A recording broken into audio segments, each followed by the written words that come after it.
Ayah mentua memanjakan menantunya walaupun baru 49 hari suaminya meninggal dunia. Satu rahsia mengerikan terbongkar, mencetuskan kemarahan seluruh suku Sakat dan mengheret menantu yang malang itu ke dalam kancah pengusiran dan kebencian. Pagi ini, di atas bumbung zinc usang sebuah rumah papan yang tersorok di hujung lorong kecil berhampiran kawasan perindustrian di Janda Baik, hujan turun secara tiba-tiba. Bunyi rintiknya yang berdetak-detuk seolah-olah 1000 keluhan dan rintihan, syarat dengan kesedihan dan rahsia yang terpendam di hati. Di halaman rumah, bau colok masih terasa dari meja persembahan selepas upacara kenduri arwah 49 hari, menjadikan suasana semakin suram dan berat.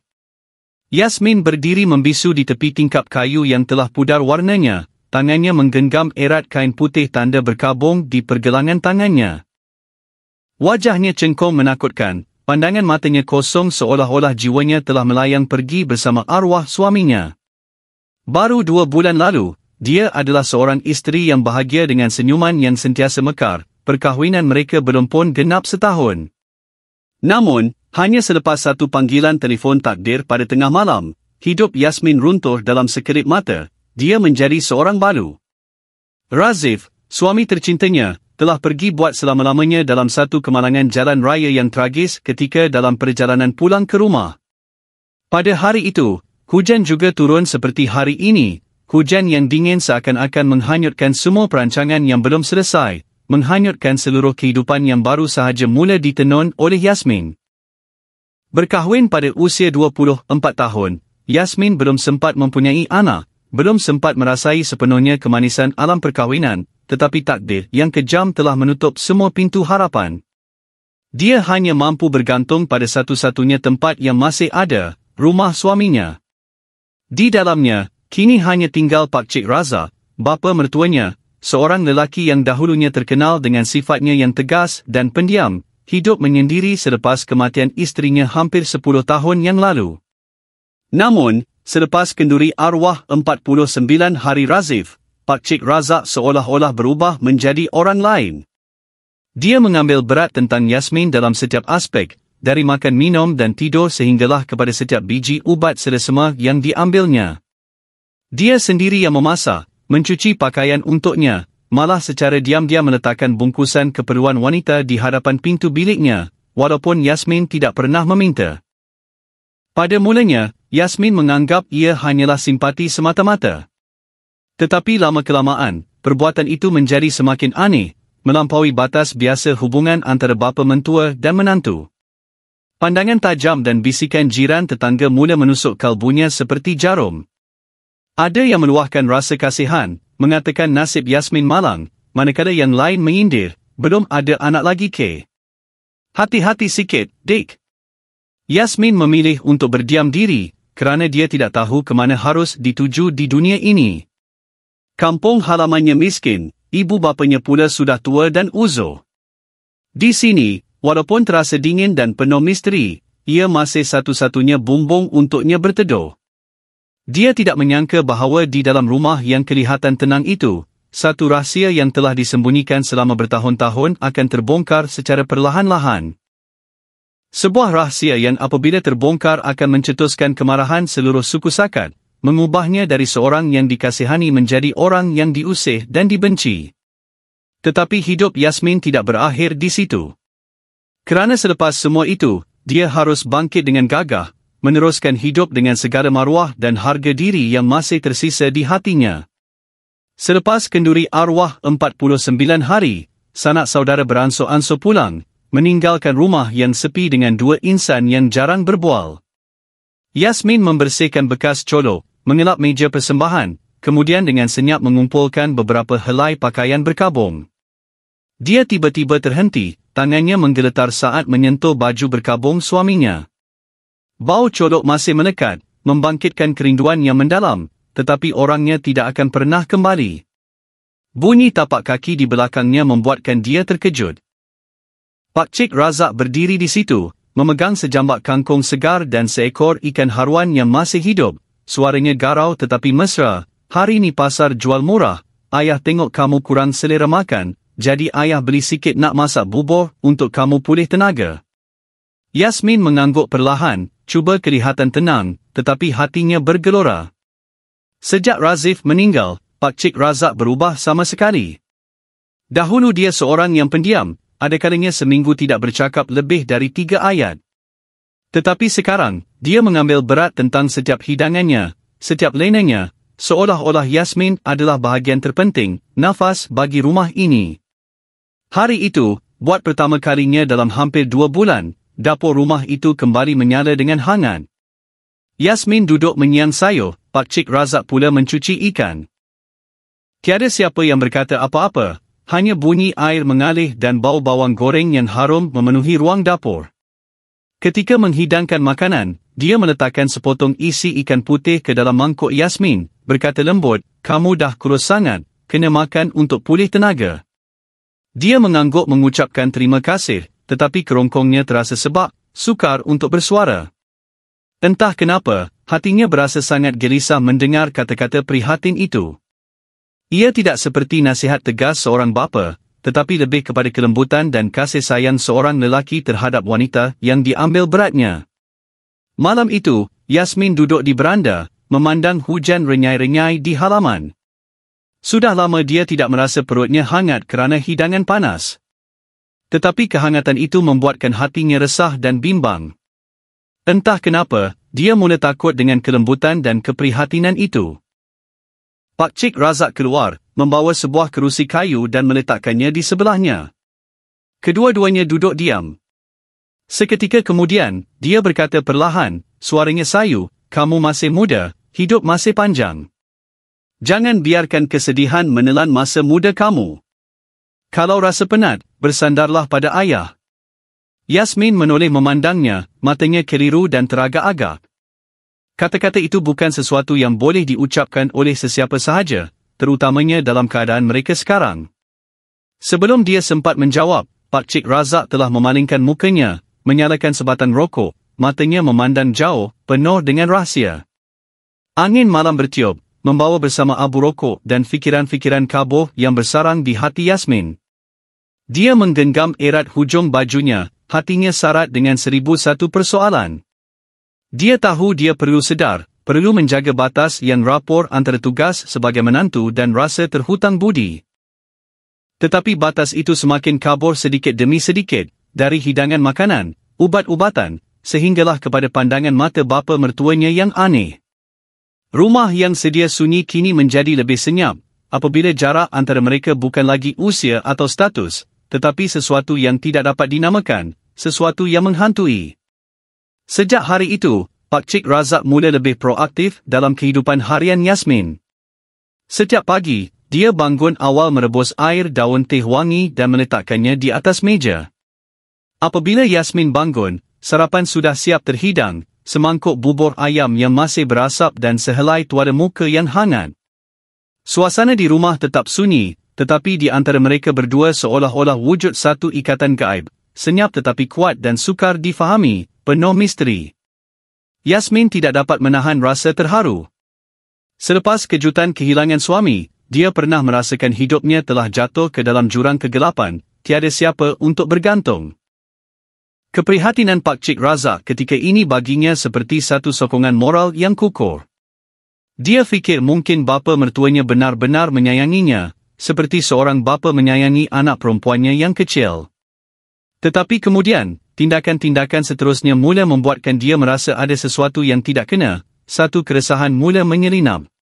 Pada suatu petang, ketika dia sedang mencuci pakaian di halaman, Pakcik Razak keluar dari rumah membawa sebuah beg plastik. Dia berkata dengan nada prihatin dan mesra, "Ayah pergi pasar tadi, nampak orang jual pakaian dalam wanita ada promosi. Ayah belikan beberapa helai untuk kamu, elok tukar selalu untuk jaga kesihatan." Yasmin kaku, wajahnya merah padam kerana malu dan keliru. Dia tidak tahu bagaimana harus bertindak balas, hanya mampu mengambil beg itu dengan kekok sambil menundukkan muka. Dia berterima kasih dengan suara perlahan, tetapi ada sesuatu yang menusuk hatinya, satu perasaan tidak selamat yang menyeramkan meresap ke seluruh tubuhnya. Malam itu, dia duduk di dalam bilik, membuka beg itu. Pakaian dalam yang baru dengan tanda harga masih terlekat dilipat kemas, tetapi entah kenapa dia merasa seram sejuk, satu ketakutan gaib menyelubunginya. Dia teringat arwah suaminya, teringat kali pertama mereka pergi membeli belah bersama. Razif juga pernah membelikannya barangan seperti itu, tetapi dengan pandangan mata yang penuh kasih sayang dan penghargaan seorang suami. Tetapi sekarang, malam itu, Yasmin tidak dapat tidur, fikirannya asyik berulang-ulang dengan soalan, adakah keprihatinan itu ikhlas, atau ada sesuatu yang tersembunyi, satu rahsia yang mengerikan. Dia mahu berfikiran positif, mahu percaya bahawa bapa mertuanya hanya menyayanginya seperti anak sendiri, tetapi batas kesopanan seolah-olah semakin terhakis, satu sempadan sedang runtuh. Keesokan paginya, sebaik sahaja dia selesai mengemas dapur, Pakcik Razak memberikannya sebuah bungkusan kecil, sambil berkata, "Ayah ada simpan sikit duit, esok kamu pergi pasaraya beli beberapa helai baju baru, pakailah gaun biar nampak ceria sikit. Jangan biarkan kesedihan buat kamu layu, ayah sedih tengok kamu macam ni." Kali ini Yasmin tidak dapat tersenyum. Dia mengetap bibir, mengangguk dengan berhati-hati lalu cepat-cepat masuk ke dalam bilik, hatinya dipenuhi ketakutan. Malam menjelang, dia duduk di hadapan cermin, melihat wajahnya yang pucat, matanya mula dipenuhi keraguan dan ketakutan yang amat sangat. Ada sesuatu yang salah, dia tahu ia salah, tetapi belum dapat mentakrifkannya, satu igawan gaib. Di luar, Pakcik Razak duduk di kerusi kayu, matanya memandang ke arah bilik Yasmin. Dia menghisap rokoknya dalam-dalam, asap rokok yang berkepul-kepul menyelubungi wajahnya, wajah yang senyap tetapi menyembunyikan perkara-perkara yang sukar diteka, penuh misteri. Pada usia yang sepatutnya sudah tenang dengan pegangan agama dan moral, kadang-kadang nafsu yang membara masih bersemarak, dan kesunyian boleh membuatkan seseorang tersesat jalan jika tidak cukup waras untuk berhenti. Petang itu, cuaca kembali cerah selepas beberapa hari hujan lebat. Di kawasan kejiranan, bunyi motosikal mula kedengaran, suara kanak-kanak riang bermain, suasana menjadi luar biasa hidup. Yasmin mengambil kesempatan menjemur pakaian di belakang rumah apabila terdengar panggilan dari pintu pagar hadapan, "Yasmin, ada orang datang." Itu suara Makcik Salma, jiran baiknya. Yasmin bergegas keluar, dan sebaik sahaja sampai di beranda, dia terkejut melihat seorang wanita dalam lingkungan umur 60-an, rambutnya disanggul kemas, memakai baju kurung ungu cair. Itu Makcik Zaharah, kakak kandung Pakcik Razak, yang dianggap sebagai orang paling tua dalam keluarga sebelah arwah Razif. Makcik Zaharah tinggal di kampung dan sudah beberapa tahun tidak datang ke janda baik kerana faktor usia dan kesihatan, hanya mendengar berita keluarga melalui telefon. Kini, selepas mendengar berita kematian anak saudaranya dan ditambah pula dengan desas-desus tidak enak yang tersebar di sekitar kawasan itu, dia memutuskan untuk datang sendiri bagi menyiasat. "Makcik Zaharah," sapa Yasmin dengan sopan, lalu bergegas masuk untuk mengambil air. Pakcik Razak keluar dari rumah, riak wajahnya sedikit berubah melihat kakaknya. Dia tersenyum kelat, "Kak Long sampai bila? Kenapa tak bagi tahu dulu?" Makcik Zaharah menjawab dengan nada penuh makna, "Kalau aku bagi tahu, nanti kau orang sempat sorok semua benda. Aku datang ni nak tengok macam mana menantu kau hidup." Walaupun kata-katanya separuh bergurau, pandangan mata Makcik Zaharah tajam seperti pisau cukur, penuh selidik. Dia duduk di kerusi, memerhatikan sekeliling rumah. Walaupun sudah beberapa tahun tidak pulang, dia masih ingat setiap sudut dan barang di rumah itu. Apa yang membuatnya terkejut adalah suasana di dalam rumah yang terlalu aneh. Sesuatu yang terasa tenang tetapi juga bergelora, tidak seperti rumah orang berkabung dan juga tidak seperti rumah yang mempunyai batas yang jelas antara bapa mentua dan menantu, satu kejanggalan yang menakutkan. Seketika kemudian, apabila Yasmin membawa keluar air, Makcik Zaharah menarik tangannya, menelitinya dengan teliti. "Baru beberapa bulan, tapi kamu nampak cengkong sangat. Kenapa pakai baju ketat macam ni?" Yasmin serba salah. Gaun yang dipakainya adalah pemberian Pakcik Razak tempoh hari, dia terpaksa memakainya sebagai tanda hormat walaupun tidak biasa dengan gaya seperti itu. Saya tak perasan," jawabnya perlahan. Makcik Zaharah diam seketika kemudian tersenyum nipis, tetapi senyuman itu membuatkan Yasmin berasa seram sejuk, satu petanda buruk. Makan malam petang itu, suasana di meja makan terasa sangat tegang dan menyesakan. Makcik Zaharah makan sambil terus memerhati. Pakcik Razak tidak henti-henti menyendukan lauk untuk Yasmin, sentiasa bertanya sama ada makanan itu sedap atau jika dia letih. Yasmin hanya mampu menunduk dan makan ala kadar, hatinya penuh kerisauan. Selepas makan, Makcik Zaharah menarik Pakcik Razak ke beranda untuk berbual. Suaranya rendah tetapi tegas dan berkuasa.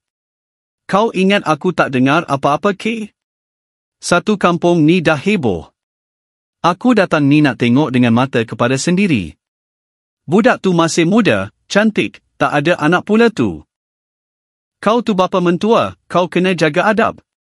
Pakcik Razak diam, tidak membantah, hanya menjawab perlahan, saya kasihan tengok dia, tak ada siapa nak jaga, jadi apa yang boleh tolong, saya tolonglah. Makcik Zaharah tersenyum sinis, pandangannya penuh penghinaan. Tolong macam mana sampai beli gaun, beli pakaian dalam? Kau ingat orang kampung ni buta ke? Pakcik Razak diam, matanya memandang jauh, penuh misteri. Angin bertiup, membawa bersama syak wasangka yang semakin menebal di hati kakaknya. Dia tahu diam adiknya itu bukan kerana tidak sengaja, tetapi kerana menyembunyikan sesuatu yang sangat salah, satu dosa yang menakutkan. Malam menjelang, Yasmin berbaring di atas katil dengan jantung berdegup kencang. Dia terdengar suara Makcik Zaharah masih berbual di telefon di luar. Ayat-ayat seperti, tak boleh biar macam ni, kena bagi tahu pakcik-pakcik lain, membuatkannya semakin cemas dan risau. Dia faham jika terus tinggal di situ, keadaan akan menjadi semakin rumit. Tetapi dia juga tidak tahu ke mana harus pergi. Dan dalam kegelapan yang sunyi, Pakcik Razak masih duduk di bilik sebelah, matanya memandang ke arah biliknya, pandangan yang bukan lagi seperti pandangan seorang bapa. Awal pagi, Yasmin bangun sebelum subuh. Makcik Zaharah masih tidur di ruang tamu, manakala Pakcik Razak tidak kelihatan. Dia mengambil kesempatan mengemas dapur, menyusun kemas sayur-sayur liar yang diberikan oleh Makcik Salma semalam. Ketika sedang mengelap meja, tangannya terlanggar sebuah bingkai gambar lama yang diletakkan terlungkup di sudut kabinet. Kerana ingin tahu, Yasmin mengambilnya dan membersihkan habuk yang menutupinya. Ia adalah sekeping gambar lama, warnanya sudah kekuningan di mamah usia, tetapi wajah di dalam gambar itu membuatnya terkejut. Itu adalah Pakcik Razak semasa muda berdiri di sebelah seorang wanita yang tidak dikenali, wajahnya sangat mirip dengan arwah Razif. Wanita itu bukan Ibu Razif, Puan Alimah, yang gambarnya telah dilihat di atas meja persembahan sejak hari pertama dia menjadi menantu. Semasa Razif masih hidup, dia pernah berkata ibunya meninggal awal dan tidak banyak gambar kenangan, jadi Yasmin tidak bertanya lanjut. Tetapi kini, melihat wanita di dalam gambar ini, hati Yasmin mula merasa aneh dan penuh keraguan, seolah-olah dia sedang melangkah masuk ke dalam satu ruang ingatan yang sengaja disembunyikan seseorang, satu rahsia gelap. Dia membawa gambar itu ke belakang rumah, membungkusnya dengan cermat dan menyembunyikannya di bawah timbunan pakaian yang belum dicuci. Dia merasa tidak sedap hati tetapi tidak faham mengapa, satu petanda buruk. Menjelang tengah hari, Pakcik Razak pulang membawa beg berisi makanan. Melihat Makcik Zaharah masih tidur, dia berkata dengan suara perlahan, "Kamu jangan masak, hari ni ayah beli lauk siap. Lauk kegemaran kamu ni. Asam pedas ikan bawang dengan ayam masak halia." Yasmin sedikit terkejut. Lauk kegemarannya. Dia tidak pernah memberitahu sesiapa. Satu-satunya orang yang tahu ialah Razif. Yasmin tersenyum paksa, mengambil beg makanan itu dan senyap-senyap masuk ke dalam, tetapi hatinya terasa seram sejuk, satu perasaan ngeri yang meresap ke seluruh kulitnya. Petang itu, Makcik Zaharah meninggalkan rumah dengan alasan mahu menziarahi seorang ibu saudara di Tanjung Malim. Sebelum pergi, dia berpesan kepada Yasmin dengan suara perlahan dan penuh kerisauan, "Jaga diri baik-baik, kalau ada apa-apa yang pelik, telefon Makcik terus, ya?" Yasmin mengangguk, hatinya dipenuhi keresahan yang tidak jelas, satu firasat buruk.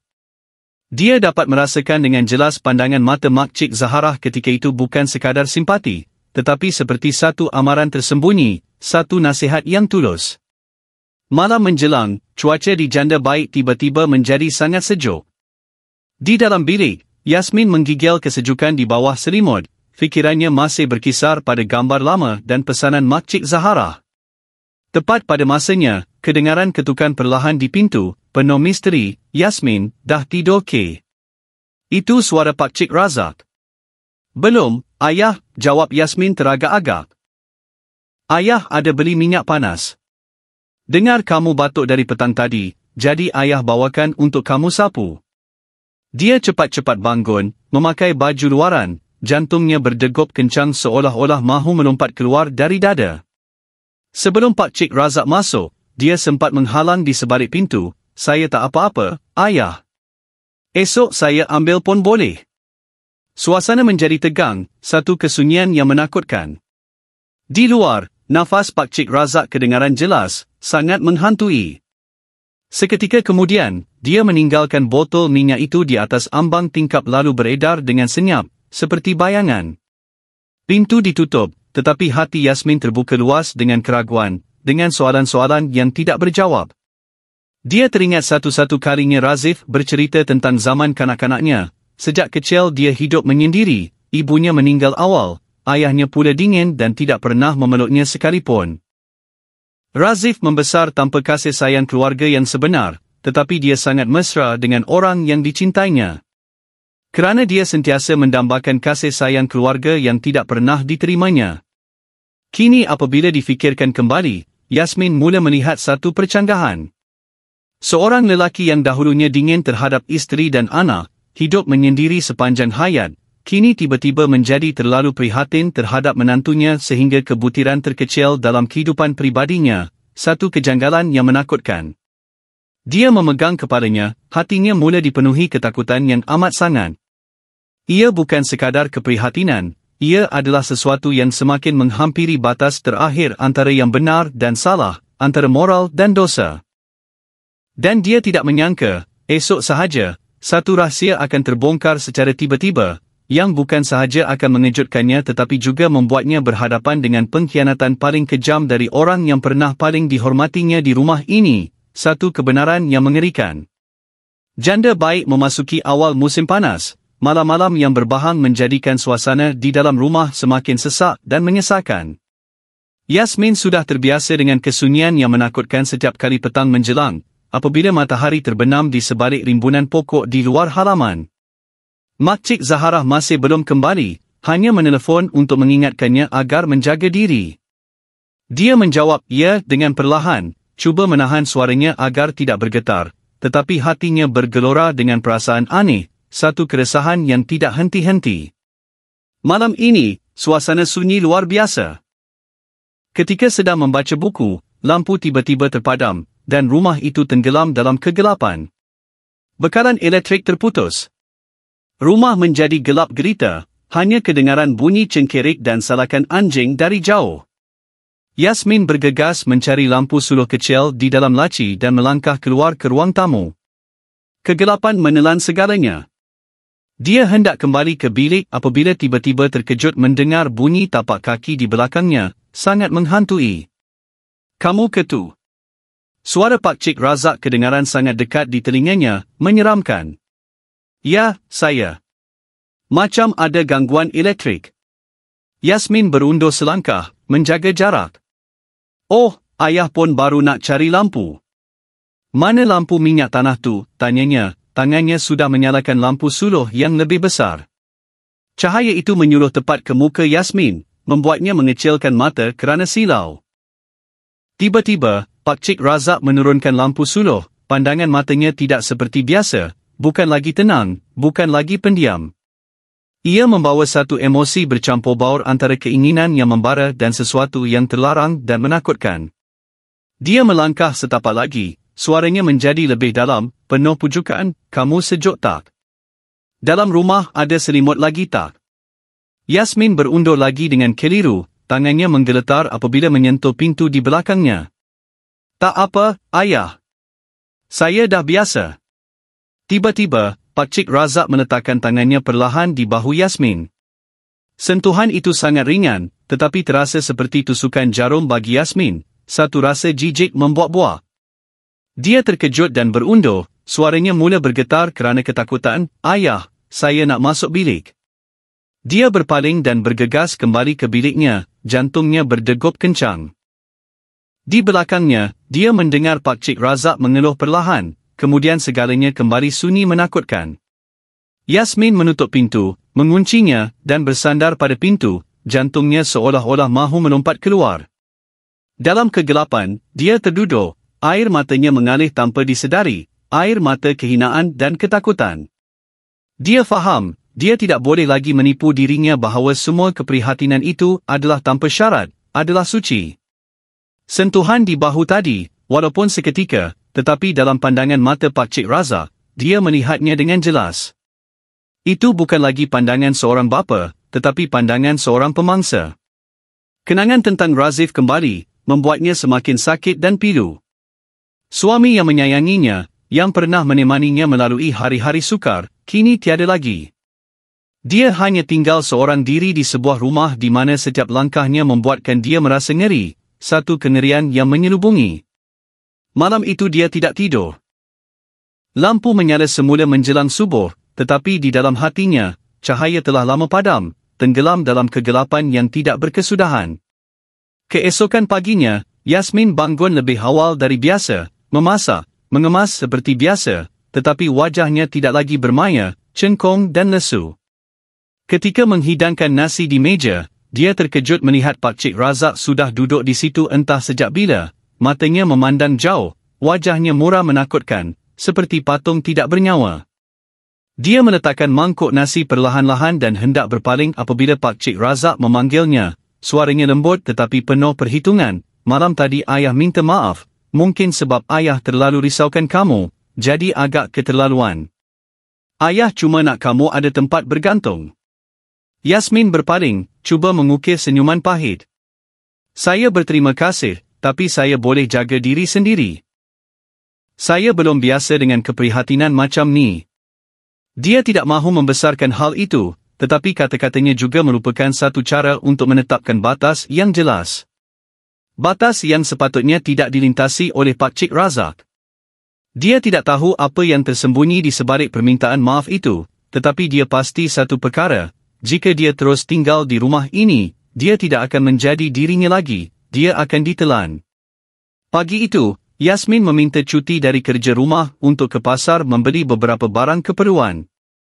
Sudah lama dia tidak keluar dari rumah itu pada waktu pagi. Angin bertiup sepoi-sepoi, cahaya matahari keemasan menyelinap melalui rimbunan daun, tetapi dia tidak merasa lega, sebaliknya hatinya berat, penuh kesedihan. Sebaik sahaja sampai di pasar, dia terdengar suara yang biasa dari gerai sayur, penuh sindiran, budak tu ke. Nampak sopan santun betul, kan? Siapa sangka, apa yang orang cakap tu betul. Suami belum sampai 2 bulan meninggal, tapi ke mana-mana nampak bayang bapa mentua dia ikut. Kadang-kadang lebih rapat dari masa suami dia masih hidup. Yasmin terhenti, dia bersembunyi di sebalik tiang elektrik, jantungnya berdegup kencang. Dia tahu orang yang bercakap itu adalah Mak Cik Hajar yang menjual ikan dan Puan Fatimah di gerai sayur. 2 orang jiran yang tinggal paling dekat dengannya. Hari itu saya nampak mereka berdua pergi pasar sama-sama. Dia suapkan makanan untuk budak tu, siap sentuh bahu, sentuh tangan lagi. Kalau bukan bapa mentua, siapa tengok pun mesti rasa geli. Lagipun, dengar kata budak tu belum ada anak. Kalau ada anak, kurang sikit orang mengata. Kata-kata itu seperti pisau yang menghiris hatinya, sangat menyakitkan. Yasmin menggigit bibir, berpaling dan berjalan laju, kepalanya menunduk. Dia merasa sangat terhina sehingga air matanya mengalir di tengah jalan. Apabila pulang ke rumah, dia melihat Pak Cik Razak sedang menyiram pokok di halaman.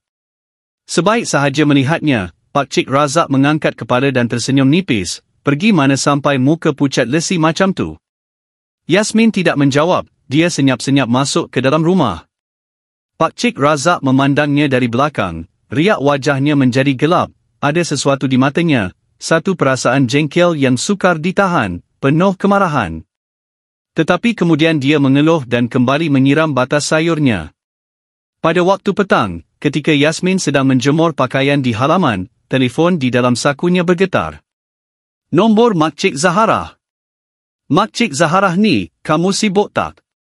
Tak, Makcik. Ada apa? Makcik nak cakap sikit. Makcik dengar macam-macam cerita pasal kamu dengan bapa mentua kamu tu dari orang kampung. Makcik tak percaya, tapi cuba kamu cerita betul-betul pada Makcik. Dia ada buat apa-apa yang tak senonoh pada kamu ke? Yasmin diam seketika, kemudian suaranya tersekat-sekat. Makcik, saya tak tahu nak cakap macam mana. Saya tak buat apa-apa yang salah. Saya cuma rasa macam terkurung dalam rumah yang bukan lagi rasa macam rumah. Makcik Zahara mengeluh.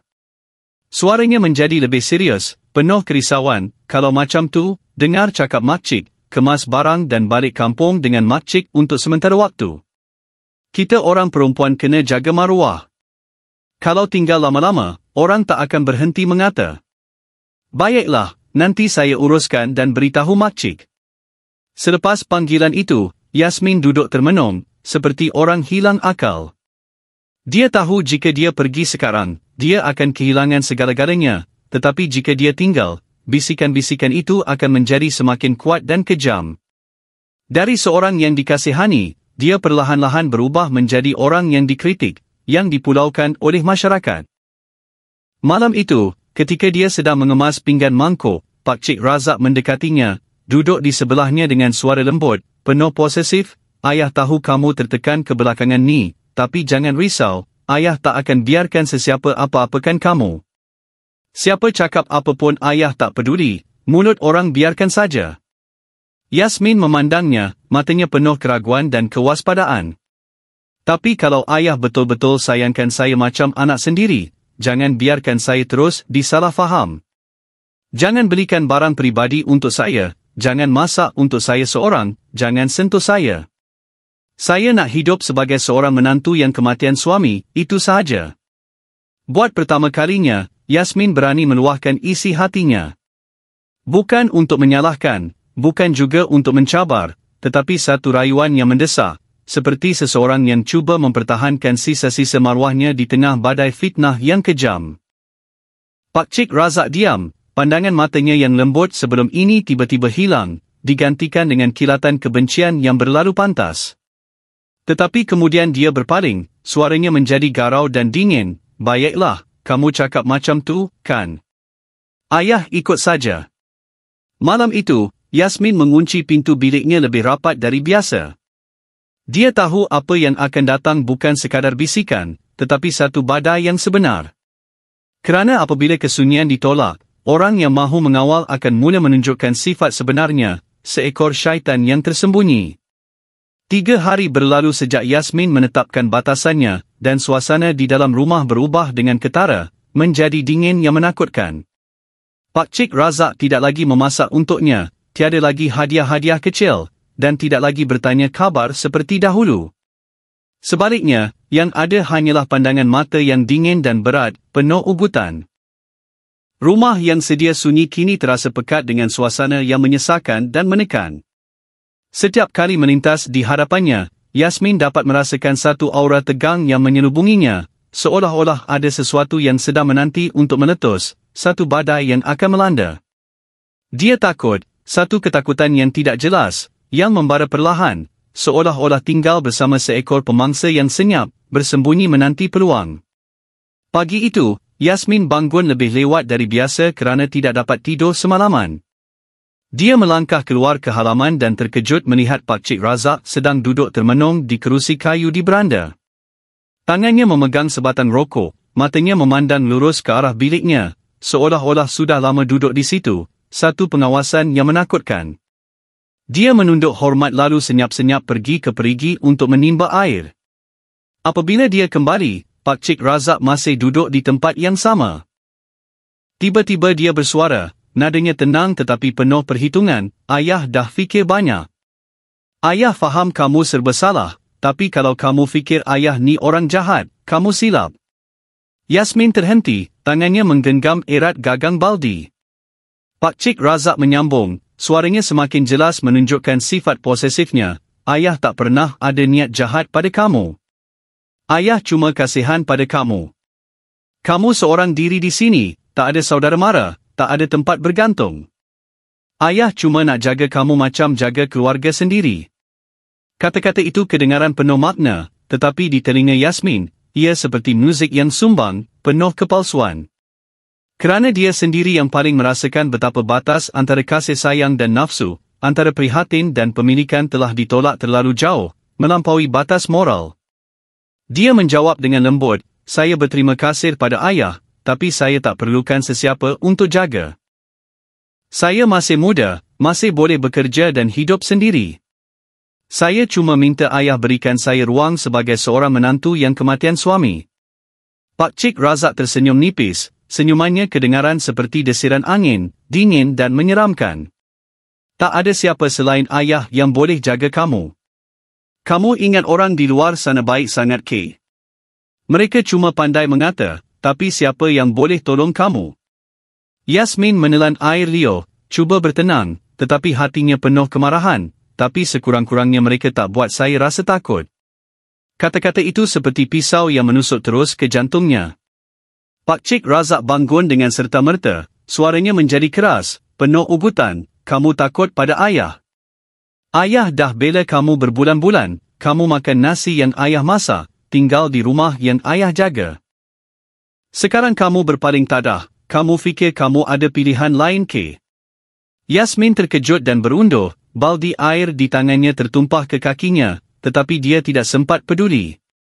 Pandangan mata Pak Cik Razak ketika itu bukan lagi pandangan seorang bapa mentua, tetapi seperti seorang yang kecewa kerana tidak dapat memiliki apa yang dimahunya, satu pandangan yang penuh nafsu dan kejam. Dia berlari masuk ke dalam bilik, menutup pintu, jantungnya berdegup kencang seolah-olah mahu pecah. Dia tahu dengan jelas, jika hari ini dia tidak bertindak tegas, suatu hari nanti Pak Cik Razak akan benar-benar melintasi batas, menjadikannya seorang tawanan. Petang itu, dia mengumpul segala keberanian dan menelefon Mak Cik Zahara semula. Mak Cik Zahara, saya nak balik kampung. Baliklah segera. Mak Cik dah uruskan, esok petang Mak Cik datang dengan seorang kawan untuk hantar kamu ke stesen bas. Selepas meletakkan telefon, Yasmin mengemas barang-barangnya, hanya sebuah beg kecil berisi pakaian dan beberapa kenangan arwah Razif. Dia tidak menangis. Tiada lagi air mata untuk ditangisi, yang tinggal hanyalah keletihan dan keyakinan bahawa dia harus melarikan diri dari rumah itu jika mahu mengekalkan sisa-sisa ketenangan hidup. Malam itu, Pak Cik Razak tidak pulang makan malam, hanya kembali hampir tengah malam. Bunyi pintu dibuka kedengaran perlahan dan melerit, seolah-olah sengaja menekankan kehadirannya, sangat menghantui. Yasmin tidak berani keluar. Dia mengunci pintu biliknya, berbaring diam di atas katil, mendengar setiap bunyi di luar. Angin malam bertiup melalui celah-celah pintu, membawa bersama bunyi ketawa perlahan dalam kegelapan, menyeramkan. Menantu yang berpaling tadah pada bapa mentua itu derhaka, kamu tahu tak? Yasmin memeluk bantalnya erat-erat, cuba menutup telinga, tetapi jantungnya tidak dapat berhenti bergetar kerana ketakutan. Dia tahu ini bukan lagi sebuah rumah, tetapi sebuah perangkap, sebuah penjara yang mengerikan. Dan esok dia harus melangkah keluar darinya. Walaupun terpaksa menanggung fitnah, dia tidak sanggup hidup sehari lagi dalam kasih sayang yang menjijikan ini. Tengah hari keesokannya, cuaca di janda baik panas terik, udara yang berbahang seolah-olah bersubahat dengan perasaan tertekan yang membuak-buak di dalam diri Yasmin. Dia mengemas bilik kecilnya dengan ala kadar, tangannya menggeletar ketika menyusun beberapa helai pakaian lama dan kenangan yang masih tersisa dari arwah suaminya. Gambar perkahwinan yang pernah dibelai oleh Razif kini terpaksa dilipat dengan cermat, disumbat ke dasar beg, di mana hatinya juga sedang melipat kemas setiap kepingan kepercayaan yang telah hancur. Tepat jam 3 petang, bunyi motosikal kedengaran dari hujung lorong. Mak Cik Zahara tiba, memakai topi jerami dan baju kurung hijau tua, wajahnya serius dan tegas.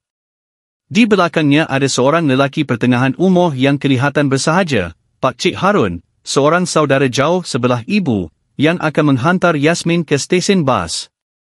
Sebaik sahaja melangkah masuk ke halaman, pandangan Makcik Zaharah meliar sekeliling sebelum terhenti pada Pakcik Razak yang sedang duduk senyap di bawah naungan pokok kemboja. Dia tidak bangun, hanya mengecilkan matanya memandang kakaknya, perlahan-lahan menghembuskan asap rokok, penuh cabaran. Ingatkan Kak Long tak akan jejak kaki ke sini lagi. Dia bersuara, nadanya datar dan dingin.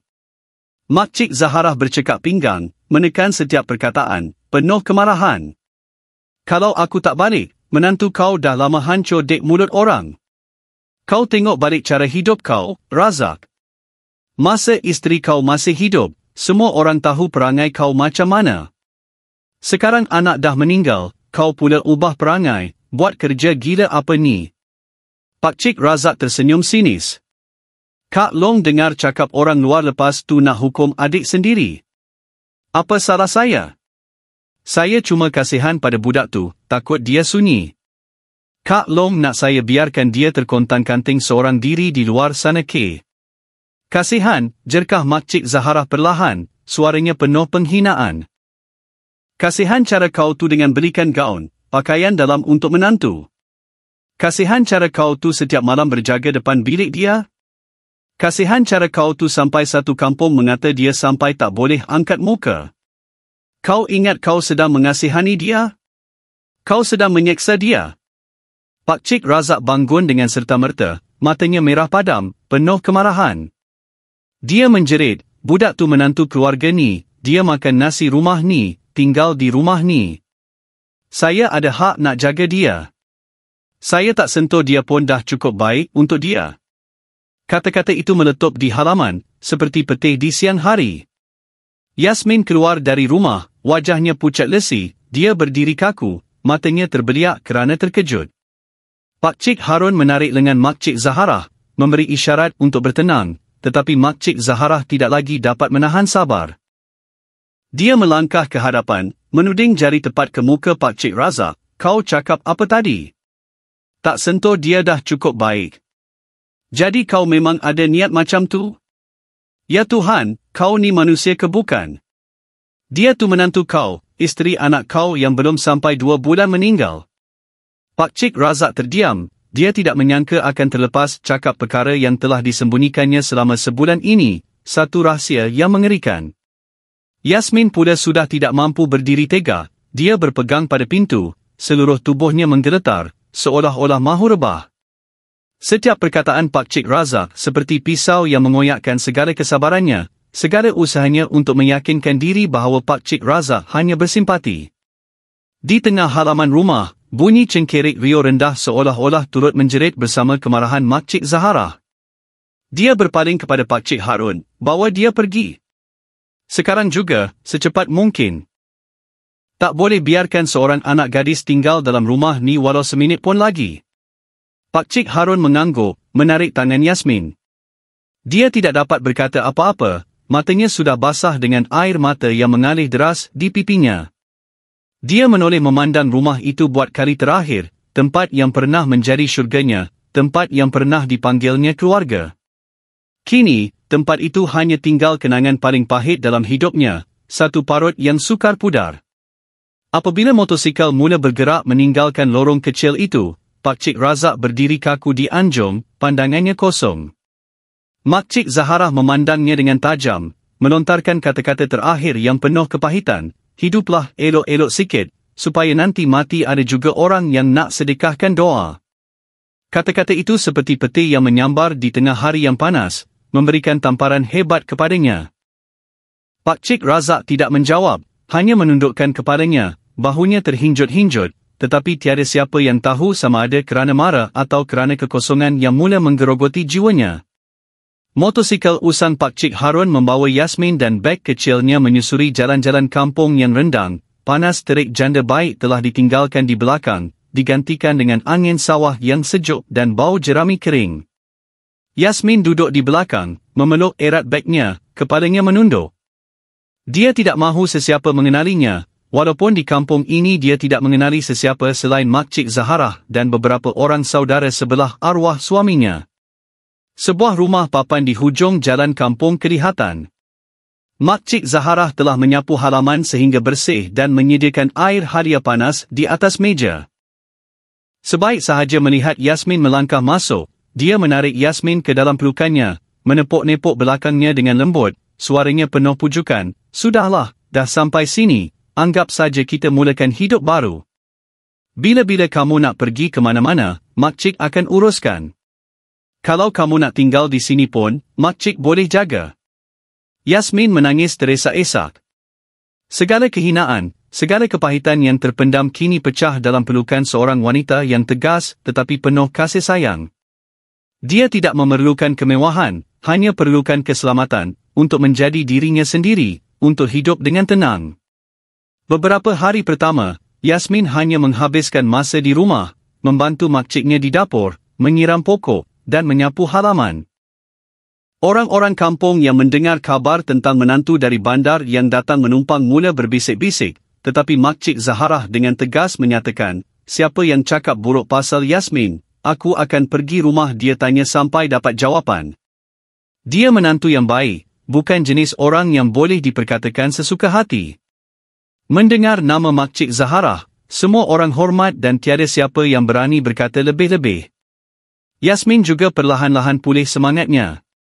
Setiap pagi dia bangun awal menyapu halaman, memasang colok di meja sembahyang, kemudian duduk menjahit baju-baju lama, seolah-olah sedang menampal semula serpihan hatinya, merawat luka-lukanya.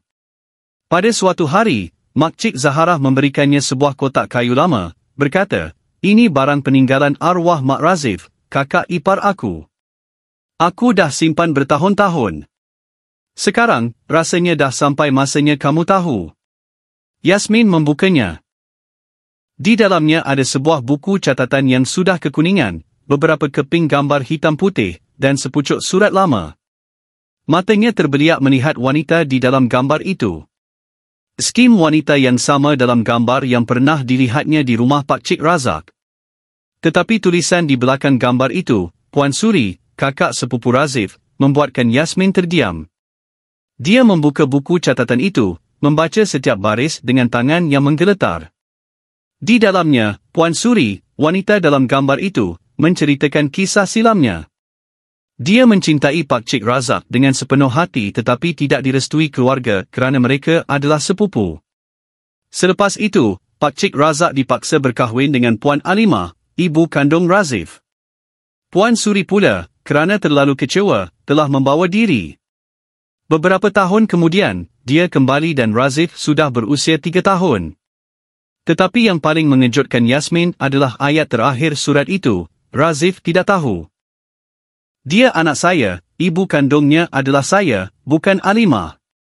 Saya tinggalkan dia kerana saya tahu saya tidak dibenarkan hidup bersamanya sebagai seorang ibu."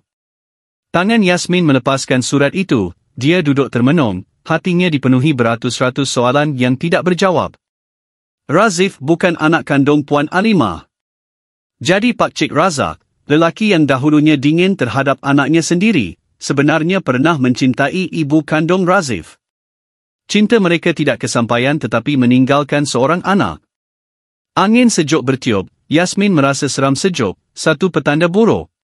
Adakah ini permulaan segala tragedi?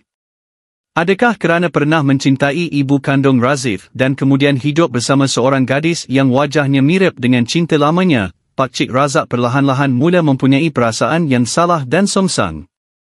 Dia tidak mahu berfikir lebih lanjut, segalanya sudah cukup memeningkan. Tetapi dia tahu dia perlu melepaskan diri dari kenangan itu, tidak boleh membiarkannya terus membebaninya, tidak boleh membiarkan masa lalu menghantuinya. Pada waktu malam, ketika mereka berdua sedang makan di bawah cahaya lampu minyak, Makcik Zaharah berkata perlahan, "Apa rancangan kamu? Kalau kamu nak, Makcik boleh bawa kamu minta kerja di kilang jahit berdekatan, gaji tak banyak tapi cukup untuk hidup." Yasmin mengangguk, suaranya perlahan seperti angin, "Makcik, izinkan saya mulakan hidup baru. Saya nak bekerja, hidup sendiri, dan berdiri di atas kaki sendiri." Di matanya, tidak lagi kelihatan gadis yang murung seperti dahulu. Inilah Yasmin, seorang wanita yang baru sahaja melepasi badai dan sedang mula menulis semula takdirnya, menuju masa depan yang lebih cerah. Hanya beberapa hari selepas Yasmin mula bekerja di kilang jahit berhampiran rumah Makcik Zaharah, hidupnya perlahan-lahan kembali normal. Setiap pagi dia mengayuh basikal merentasi sawah padi yang menghijau, memakai jaket lama, topi jerami, dan membawa bekal yang disediakan oleh Makcik Zahara. Pada waktu petang, walaupun tangannya lenguh kerana duduk di mesin jahit sepanjang hari, hatinya terasa ringan, tiada lagi pandangan yang mengintip, tiada lagi kata-kata yang meresahkan atau sentuhan yang menyeramkan dalam kegelapan. Makcik Zahara sentiasa memerhatikannya, setiap kali makan dia akan bertanya khabar dengan lembut, setiap kali Yasmin letih pasti ada segelas air halia panas menanti. Kasih sayang kekeluargaan itu, cara Makcik Zahara melindunginya tidak perlu diungkap dengan kata-kata. Keheningan skim yang membuatkan Yasmin merasa disayangi dengan tulus, sesuatu yang pernah difikirkannya tidak layak diterimanya lagi. Malam itu, selepas mandi dan mencuci pinggan, Yasmin kembali ke biliknya untuk berehat. Baru sahaja dia hendak mematikan telefon, satu mesej muncul, "Adakah awak bahagia?" Nombor yang tidak dikenali, tiada nama, tiada gambar profil. Yasmin terkejut, dia teragak-agak seketika sebelum membalas, "Siapa ni?" Tiada jawapan selama 1-2 minit. Dia fikir mungkin salah nombor, tetapi sebelum sempat meletakkan telefon, satu panggilan masuk. Jantungnya berdebar kencang apabila melihat nama pemanggil, Pakcik Razak. Dia teragak-agak untuk mematikan panggilan, tetapi deringan itu terus berbunyi tanpa henti, memecah kesunyian malam. Makcik Zahara sudah tidur di bilik luar. Yasmin menggigit bibir, akhirnya menekan butang jawab tetapi tidak bersuara. Di hujung talian, suara Pakcik Razak kedengaran rendah, perlahan, dan penuh kepiluan, "Kamu baik-baik saja?" Yasmin diam. "Ayah minta maaf, ayah salah. Ayah tak layak dimaafkan. Tapi ayah tak tahan bila kehilangan kamu. Rumah ni sunyi sangat, sunyi sampai menyakitkan." Satu keluhan, seluruh keluarga mengutuk ayah. Mereka kata ayah dah tak ada muka nak pandang sesiapa. Ayah pun tak membela diri. Tapi kamu tahu tak? Kamu sangat mirip dengannya. Mirip dengan orang yang paling ayah cinta tapi telah hilang dan tak pernah ayah lupakan. Hati Yasmin tiba-tiba terasa pedih. Dia itu ialah Puan Suri, ibu kandung Razif, wanita dalam gambar lama itu. Dia bersuara perlahan, buat pertama kalinya selepas hampir sebulan, "Ayah cintakan dia atau kasihan pada saya?" Pakcik Razak diam. Seketika kemudian, dia berkata perlahan, "Pada mulanya sebab kamu mirip dengannya, tapi lama-kelamaan ayah benar-benar kasihan pada kamu, seorang wanita yang kurang kasih sayang dan terpaksa kehilangan suami terlalu awal. Ayah cuma nak tebus semuanya, tapi cara ayah menebusnya membuatkan kamu takut." Yasmin memotong, suaranya tersekat-sekat, penuh kemarahan, "Saya tak perlukan ayah untuk tebus apa-apa, saya cuma perlukan ketenangan, untuk hidup seperti orang biasa. Tapi ayah tak berikan saya itu. Ayah rampas ketenangan terakhir saya." Hujung talian menjadi senyap. Seketika kemudian, suara Pakcik Razak kedengaran, serak seolah-olah kehabisan nafas, "Ayah tak harap kamu kembali. Ayah cuma nak cakap, kalau satu hari nanti kamu perlukan apa-apa, rumah ini masih rumah kamu, ayah masih menunggu." Yasmin meletakkan telefon, tangannya menggeletar, bibirnya diketap rapat. Dia tidak tahu sama ada kerana takut, marah, atau kasihan, tetapi dia tahu dengan pasti dia tidak akan kembali, tidak akan sekali-kali. Malam itu dia tidak dapat tidur. Fikirannya resah sehingga menjelang subuh, bayangan-bayangan lama silih berganti di kepalanya. Saat-saat Pakcik Razak berdiri diam di hadapan gambar arwah isterinya, saat-saat dia curi-curi memandang Yasmin ketika memasak, malah pandangan matanya yang sunyi seperti orang yang ditinggalkan pada malam dia pergi. Keesokan paginya, ketika Makcik Zahara menuang air, dia memandang Yasmin dengan teliti, penuh kerisauan. "Ada apa-apa ke?" Yasmin mengangguk dan menceritakan keseluruhan panggilan malam tadi. Makcik Zahara mendengar sehingga selesai, lalu mengeluh dan menggelengkan kepala, "Budak tu dah lama sesat. Dia hidup dalam bayang-bayang masa lalu dan jadikan dirinya bayangan gelap untuk orang lain. Jangan kembali, apapun yang terjadi, Makcik tetap di belakang kamu." Yasmin menggenggam erat tangan makciknya, terharu. Di suatu sudut hatinya, dia merasa dirinya perlahan-lahan keluar dari kegelapan. Dan walaupun masa depan masih tidak menentu, dia tahu di belakangnya ada seorang wanita tua yang bersemangat, yang secara diam-diam melindunginya setiap langkah. Pada minggu ketiga sejak Yasmin meninggalkan rumah Pak Cik Razak, hidupnya telah memasuki satu fasa baru, sunyi tetapi mencukupi. Kilang jahit tempatnya bekerja tidak besar, gaji tidak tinggi, tetapi rakan sekerjanya baik hati, tiada yang terlalu ingin tahu, tiada yang berbisik di belakang. Di bawah bumbung rumah kecil Mak Cik Zaharah, dia merasa buat pertama kalinya dalam beberapa bulan ini dia dapat bernafas dengan lega, dapat menjadi dirinya sendiri. Setiap malam selepas makan, Yasmin akan mengeluarkan buku catatan Puan Suri untuk dibaca. Tulisan tangan yang tidak teratur dari seorang wanita yang pernah terluka parah itu perlahan-lahan melukiskan gambaran suram tentang kehidupan Pak Cik Razak, lelaki yang pernah dipercayainya sebagai tempat bergantung. Pada suatu malam, ketika hampir sampai ke halaman terakhir, dia terjumpa sehelai kertas kecil yang diselit di dalam kulit buku. Ia adalah secebis surat peribadi, tanpa tarikh, hanya beberapa baris pendek tetapi cukup untuk membuatkan hati Yasmin terasa pedih. Saya pernah fikir Razak cintakan saya, tapi sebenarnya dia hanya cintakan perasaan memiliki. Apabila saya tidak lagi menurut, dia menjadi dingin seperti ais. Anak ini saya lahirkan bukan untuk mengekalkan cintanya, tetapi untuk melindungi diri saya dari kehancuran. Yasmin membacanya berulang kali, satu perasaan aneh timbul, campuran antara simpati dan rasa seram sejuk. Dia sedar bahawa sifat posesif yang pernah ditunjukkan oleh Pak Cik Razak kepadanya bukanlah sesuatu yang timbul secara tiba-tiba kerana keadaan, tetapi satu corak yang berulang, satu pemikiran songsan yang telah berakar umbi dalam jiwanya sejak sekian lama, satu penyakit mental. Keesokan paginya, ketika sedang membantu makciknya menyiang sayur di halaman, seorang lelaki berumur menaiki motosikal berhenti. Itu Pak Cik Azman, sepupu jauh Pak Cik Razak. Sebaik sahaja melihat makciknya, dia mengangguk hormat dan menyerahkan sepucuk sampul surat. Saya balik dari kuil Wat for TV-han tadi, terjumpa si Razak. Dia kirim ni, suruh bagi pada Yasmin. Makcik Zaharah mengerutkan dahi tetapi tetap mengambilnya. Selepas Pak Cik Azman pergi, dia memberikan sampul surat itu kepada Yasmin, berpesan perlahan, kamu bacalah, tapi kalau lepas baca hati tak tenang, buang saja. Jangan biarkan diri kamu ditarik balik ke tempat lama. Yasmin mengangguk perlahan, tangannya membuka surat. Surat itu tidak panjang, hanya lebih kurang 10 baris, tetapi setiap perkataan seperti pisau yang menggores kenangan, menyakitkan. Yasmin, kalau kamu baca surat ini, ayah harap kamu faham bahawa ayah bukan lagi orang yang layak dimaafkan. Ayah pernah fikir ayah boleh kawal segalanya dengan kasih sayang, dengan status sebagai orang tua, tapi sebenarnya itu adalah keegoisan.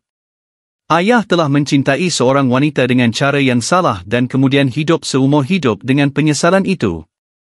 Apabila kamu datang tinggal bersama, kamu terlalu mirip dengannya, ayah tak dapat bezakan mana yang sekarang, mana yang lalu.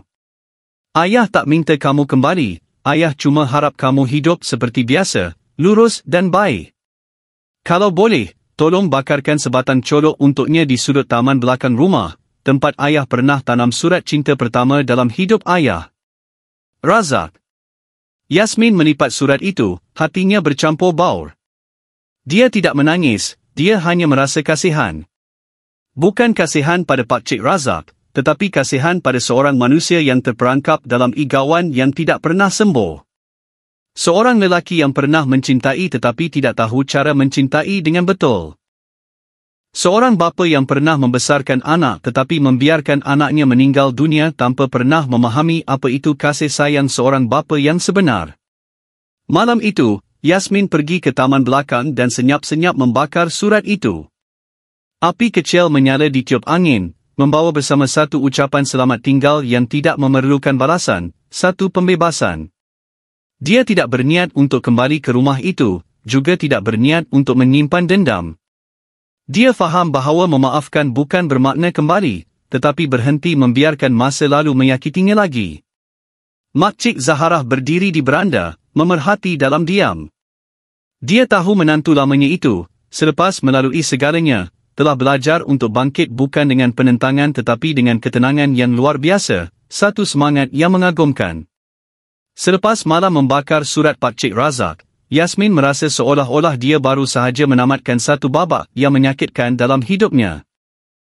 Walaupun luka di hatinya masih ada, dia tidak lagi membiarkannya mengaburi pandangannya, tidak lagi membiarkannya mengawal hidupnya.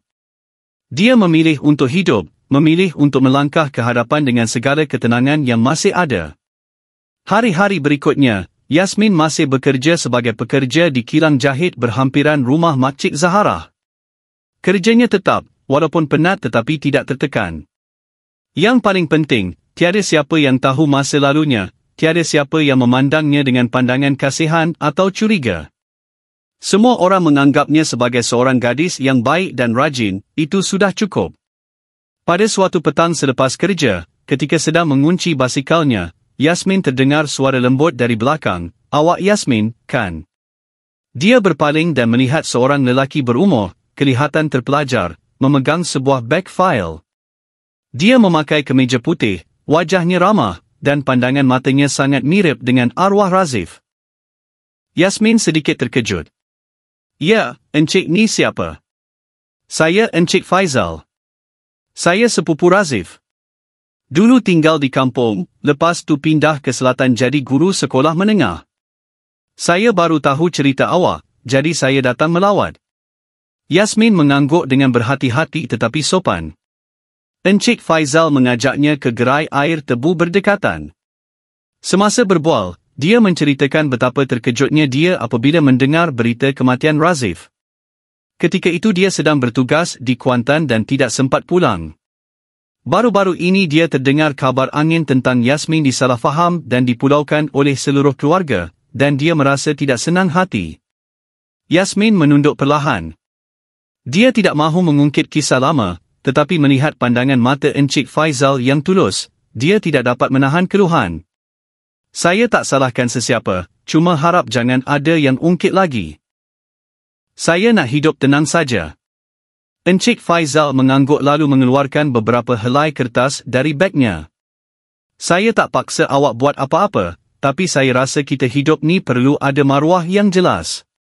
Makcik Zaharah seorang yang tabah, tapi usianya dah lanjut. Saya dah bercakap dengan beberapa orang dalam keluarga, ada yang dah faham. Kami nak jemput awak datang mesyuarat keluarga sekali, bukan untuk menghukum atau menyoal siasat, tapi untuk jelaskan keadaan, untuk kembalikan maruah awak." Yasmin tergamam. Sudah lama dia tidak memikirkan tentang maruah. Dia hanya berharap untuk hidup tenang, tidak disebut-sebut oleh sesiapa dengan nada separuh kasihan, separuh menghina. Tetapi kini, apabila mendengar orang dari keluarga itu sendiri yang mahu mengembalikan maruahnya, dia tidak dapat menahan rasa terharu. "Saya akan fikirkan," jawabnya perlahan. Malam itu, apabila pulang ke rumah, dia menceritakan segalanya kepada Makcik Zaharah. Makcik Zaharah terdiam seketika, kemudian berkata perlahan, "Kamu patut pergi sekali saja.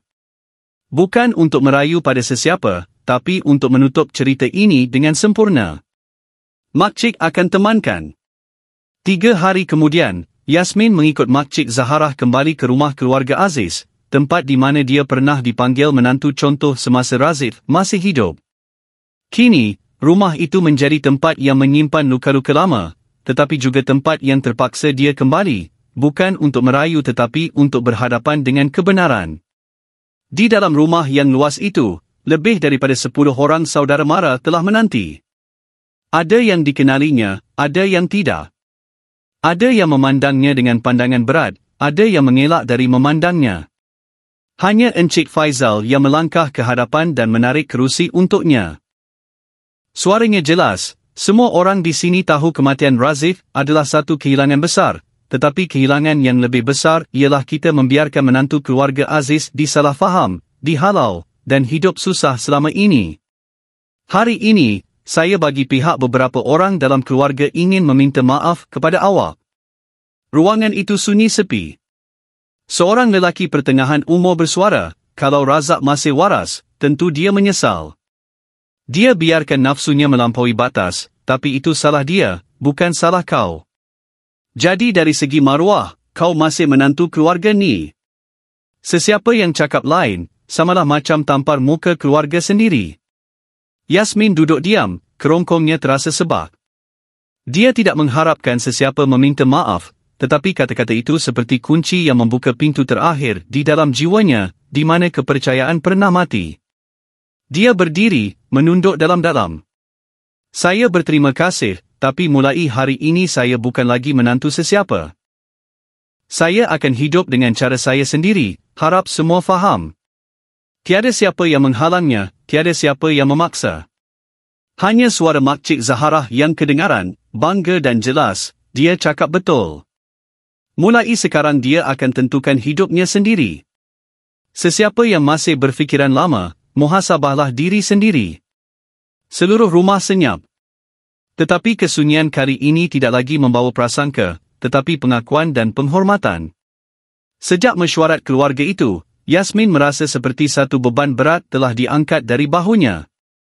Walaupun tidak mengharapkan apa-apa dari pihak keluarga, pengakuan secara terbuka itu membantunya untuk hidup dengan lebih tega. Yang lebih penting, dia tidak lagi merasa seperti sedang melarikan diri dari masa lalu, tetapi benar-benar meninggalkannya untuk menuju ke masa depan. Makcik Zaharah, melihat semangat Yasmin, berbincang dengan seorang rakan lama yang pernah menjadi ketua komuniti untuk mendapatkan Yasmin pekerjaan sebagai pembantu tukang jahit di sebuah koperasi kecil di Pekan, yang menerima tempahan membaiki dan menjahit pakaian. Pada mulanya Yasmin malu-malu, tetapi kesibukan itu telah menariknya keluar dari hari-hari yang hanya diisi dengan kenangan dan kesedihan. Pagi hari Yasmin mengayuh basikal ke tempat kerja. Petang dia pulang membantu makciknya menyiram sayur dan menanam beberapa baris bunga di halaman. Setiap malam, dia duduk di meja kayu kecil di beranda, menjahit pakaian upah sambil mendengar Makcik Zaharah bercerita tentang hal ehwal kampung. Pada suatu petang hujan, ketika sedang mengemas untuk pulang, seorang pelanggan datang tergesa-gesa mencari sehelai gaun pengantin yang ditempah 2 bulan lalu. Dia menjelaskan dengan cemas, anak perempuan saya dikutuk kawan-kawannya kalau pakai baju beli dalam talian, sekarang dah suntuk baru dia minta saya carikan tukang jahit untuk baiki. Yasmin mengambil gaun itu, mengukur semula jahitan dan dengan lembut memberitahu pelanggan itu untuk pulang dan datang ambil keesokan harinya. Malam itu dia duduk menjahit sehingga lewat malam. Tetapi entah kenapa, apabila memegang gaun pengantin itu, hatinya tiba-tiba menjadi sayu, satu kesedihan yang mendalam. Dia pernah bermimpi untuk memakai gaun putih dalam satu majlis perkahwinan yang meriah bersama suami yang dicintainya, Razif. Tetapi mimpi itu kekal sebagai mimpi. Gaun pengantin di hadapannya hari ini bukan lagi impian pribadinya, tetapi adalah pekerjaannya, sumber rezekinya, kebebasannya, dan kelangsungan hidupnya. Keesokan harinya, pelanggan itu kembali, terharu melihat gaun itu telah diubah sesuai dengan sempurna. Dia tidak henti-henti memuji, kamu ada bakat besar. Kalau kamu nak, saya boleh perkenalkan kamu kerja di kedai besar di bandar, masa depan cerah. Yasmin tersenyum menolak, dia belum mahu pergi, masanya belum tiba. Seminggu kemudian, seorang saudara jauh datang ke rumah Makcik Zaharah membawa berita yang mengejutkan. Pakcik Razak tiba-tiba dimasukkan ke hospital, dia diserang angin ahmar ringan. Hidup seorang diri tanpa penjaga, beberapa hari tiada siapa yang nampak kelibatnya, sehinggalah polis komuniti membuat pemeriksaan dan mendapatinya terbaring tidak sedarkan diri di lantai dapur. Mendengar berita itu, Yasmin terdiam. Dia tidak tahu sama ada dia sedih, marah, atau hanya keliru. Walau apapun, Pakcik Razak pernah menjaganya selepas Razif meninggal, pernah mengambil alih urusan pengebumian anaknya. Makcik Zaharah duduk diam seketika, kemudian bersuara dengan penuh pertimbangan, walau macam mana pun, dia pernah jadi sebahagian dari keluarga. Kamu nak pergi melawat dia tak? Yasmin tidak menjawab serta-merta. Malam itu, dia tidak dapat tidur, fikirannya dipenuhi bayangan saat Pakcik Razak menyediakan ubat selesema, saat dia membawa pulang ikan untuk dimasak bubur, dan pandangan matanya yang tua dan letih pada malam dia pergi. Tetapi di antara kenangan itu terselit sentuhan bahu yang menakutkan, pandangan mata yang melampaui batas, dan kegelapan yang panjang di rumah yang penuh syak wasangka. Keesokan paginya, Yasmin bangun awal. Dia menyediakan makanan, menyapu halaman seperti biasa. Kemudian dia sendiri membungkus sedikit buah-buahan, beberapa kotak susu dan tuada basah, lalu senyap-senyap menaiki kereta bersama Makcik Zahara. Bilik wad itu terletak di hujung koridor Jabatan Perubatan Dalaman di hospital daerah. Pakcik Razak terbaring mengiring, wajahnya cengkung, sebelah tangannya kaku, dan separuh mukanya sedikit herut. Matanya terbuka sedikit, memandang Yasmin dengan basah, penuh penderitaan. Tiada siapa yang bercakap selama beberapa minit pertama. Suasana hanya diisi dengan bunyi mesin pernafasan dan kipas yang berputar. Kemudian Pakcik Razak cuba berbisik, "Terima kasih. Datang." Yasmin memandangnya. Buat pertama kali, dia tidak melihatnya sebagai orang yang pernah menyakitinya. Dia hanya melihat seorang tua yang kesepian dan sedang menanggung akibat dari pilihan-pilihan salah sepanjang hidupnya, satu hukuman yang berat. Dia tidak menangis, dia hanya menunduk, "Saya datang. Sebab saya manusia, itu saja." Dia tidak berkata apa-apa lagi. Meletakkan beg barangan, dia berpaling dan melangkah keluar dari bilik wad, membawa bersama satu perasaan lega yang tidak pernah dirasai, perasaan memaafkan, perasaan pembebasan. Selepas melawat Pakcik Razak di hospital, Yasmin pulang dengan perasaan yang berbeza. Tiada lagi kemarahan, tiada lagi kesedihan yang menghantui. Hidupnya selepas ini tidak lagi terikat dengan sesiapa, tidak lagi ditentukan oleh apa yang pernah berlaku. Dia mula memikirkan tentang masa depan yang lebih panjang, satu tempat untuk menetap, untuk dipanggil miliknya, bukan lagi menumpang seperti tahun-tahun yang lalu. Dan pada suatu petang, ketika duduk di beranda rumah Makcik Zahara, di tengah-tengah bunyi motosikal yang lalu lalang dan desiran angin di antara pokok pinang, dia bersuara dengan penuh tekad, "Makcik Zahara, saya nak buka kedai jahit." Makcik Zahara berpaling, matanya penuh kejutan, kemudian perlahan-lahan berubah menjadi mesra, "Betul ke? Nak buka di mana?" "Kita baiki stor lama di belakang taman tu, Makcik. Tempat tu dekat dengan pasar, ada jalan kecil yang orang lalu lalang. Saya ada simpanan RM3,000, cukuplah untuk buat bumbung zinc dan papan tanda yang ringkas." Makcik Zahara tidak menjawab serta-merta. Dia memandang Yasmin lama, kemudian mengangguk. "Makcik tak ada duit, tapi ada tenaga. Tempat tu nanti Makcik bersihkan. Papan tanda tu biar Makcik tanya Pakcik Omar di hujung kampung tolong lukiskan. Kita tak perlu mewah, cukup kemas sudah." 3 hari kemudian, kerja-kerja pengubah suaian bermula. Yasmin dan Makcik Zahara mengupah 2 orang tukang kayu untuk membina semula stor lama yang bumbungnya sudah rosak. Mereka menggantikan rangka, memasang bumbung zinc baru, dan mengecat dinding dengan kapur putih. Yasmin sendiri menjahit langsir, alas meja, dan melukis bunga-bunga kecil di beranda. Nama kedai ditulis dengan tulisan tangan yang ringkas tetapi kemas, "Kedai Jahit Yasmin, Membaiki dan Mereka Cipta Pakaian Wanita." Papan tanda itu digantung betul-betul di atas beranda. Di bawahnya ada pasu bunga kertas yang dibawa oleh Makcik Zahara dari rumah lamanya. Kedai kecil yang sederhana itu dipenuhi kehangatan permulaan yang serius, penuh harapan. Majlis perasmiannya hanya dihadiri oleh beberapa rakan dari kilang lama, beberapa jiran, dan 2 orang kanak-kanak dari kampung yang datang untuk makan kuih muih.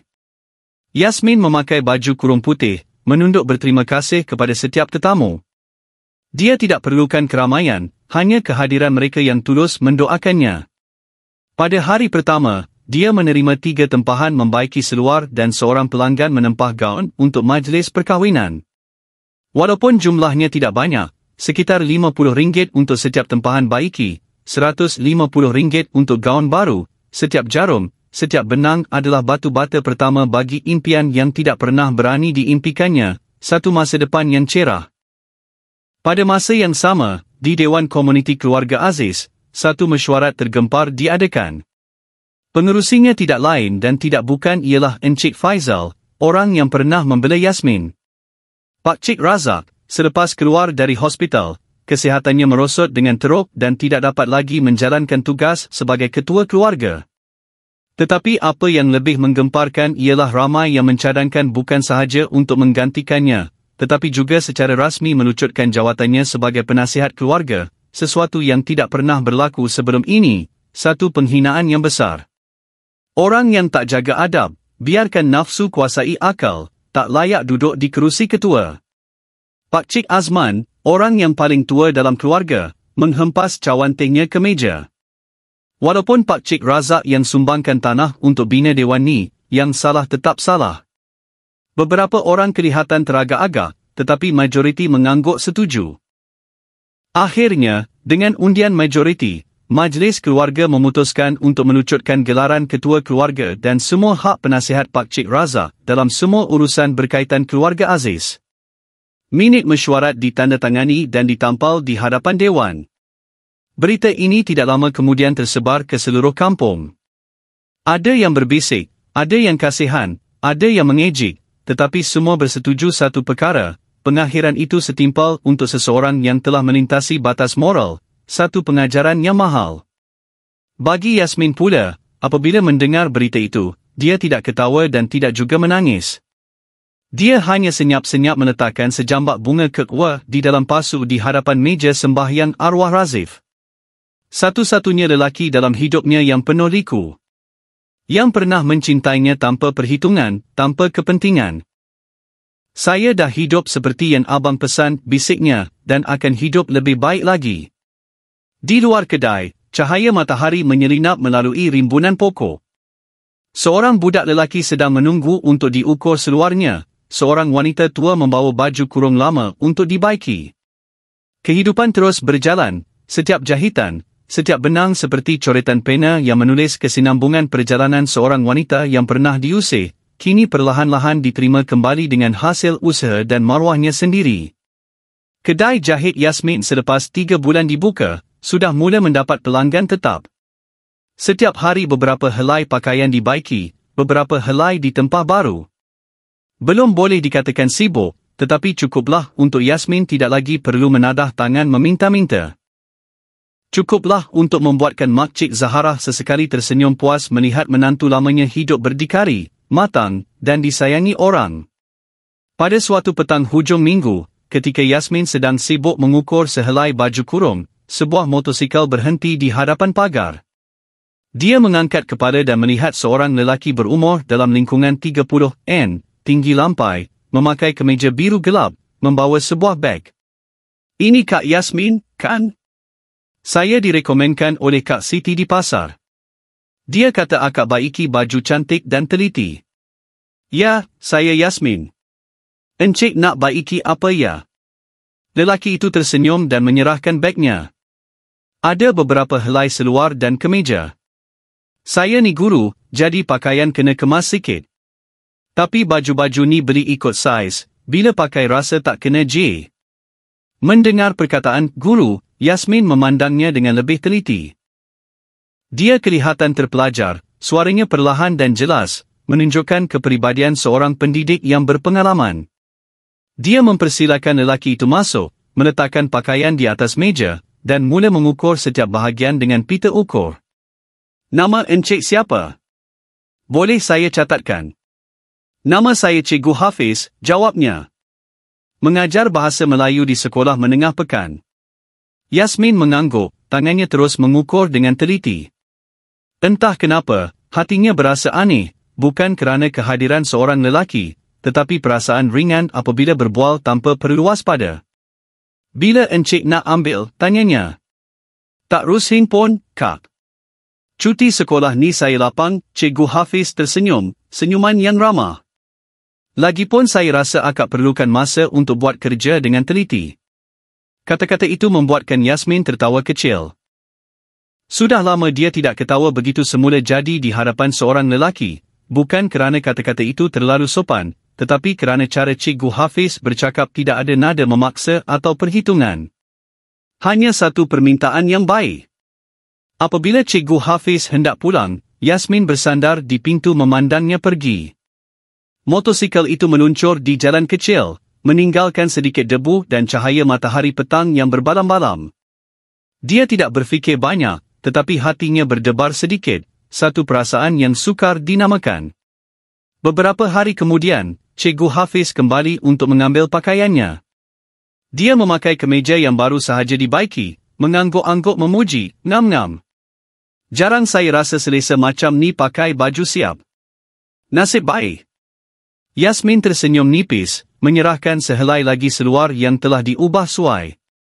Encik cuba dulu, kalau ada yang tak kena, saya baiki lagi percuma. Cikgu Hafiz tidak terus pulang. Dia berdiri di beranda, matanya memandang batas-batas sayur di halaman. Cantik akak tanam kangkung ni. Dulu arwah mak saya pun suka tanam, bila tengok sayur ni jadi teringat. Suasana menjadi hening seketika. Yasmin tidak tahu mahu berkata apa, hanya mengangguk perlahan. Tetapi kejujuran itu membuatkannya merasa dekat dengan cara yang lembut, tidak memaksa. Pada waktu malam, apabila Makcik Zahara bertanya, siapa tetamu petang tadi tu sampai kamu senyum banyak? Yasmin hanya menjawab, Cikgu, pelanggan baru. Baik orangnya. Makcik Zahara memandangnya, matanya yang sarat dengan pengalaman seolah-olah dapat membaca sesuatu, tetapi dia tidak berkata apa-apa lagi. Dia tahu parut di hati Yasmin belum sembuh. Dia juga faham wanita yang pernah melalui badai akan sukar membuka hati, tetapi dia juga percaya jika ada seseorang yang cukup lembut dan sabar, bunga itu akan mekar kembali, walaupun lambat. Sejak hari itu, Cikgu Hafiz lebih kerap singgah di kedai jahit. Kadang-kadang hanya untuk membaiki kolar baju, kadang-kadang membawa beberapa butang yang tercabut.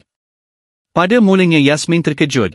Lama-kelamaan dia faham Cikgu Hafiz bukan hanya datang untuk membaiki pakaian dan dia juga bukan hanya menunggu pelanggan. Cuma kedua-duanya diam, seorang takut melukai, seorang lagi masih belum berani melangkah keluar dari sempadan yang dibinanya sendiri.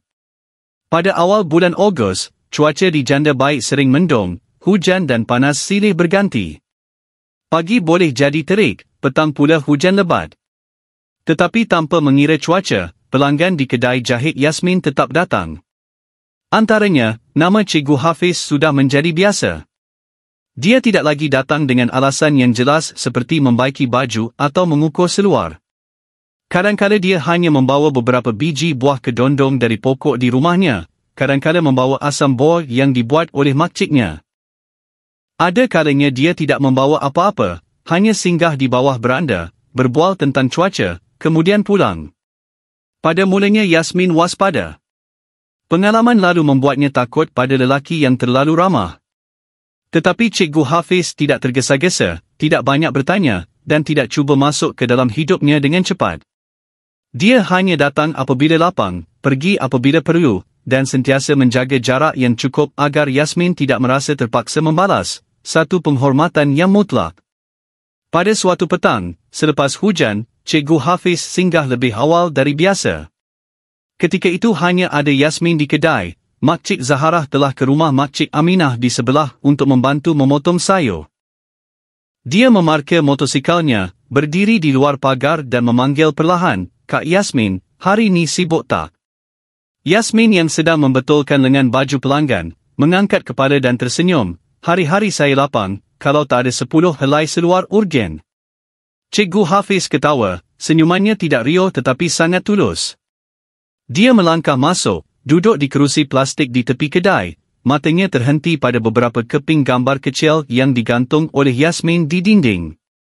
Gambar arwah Razif, gambar meja sembahyang hari perkahwinan, dan gambar Yasmin bersama Makcik Zahara di hadapan kedai baru. Maaf kalau saya bertanya, tapi itu suami akak ke? Yasmin mengangguk perlahan, suaranya sayu, dah meninggal.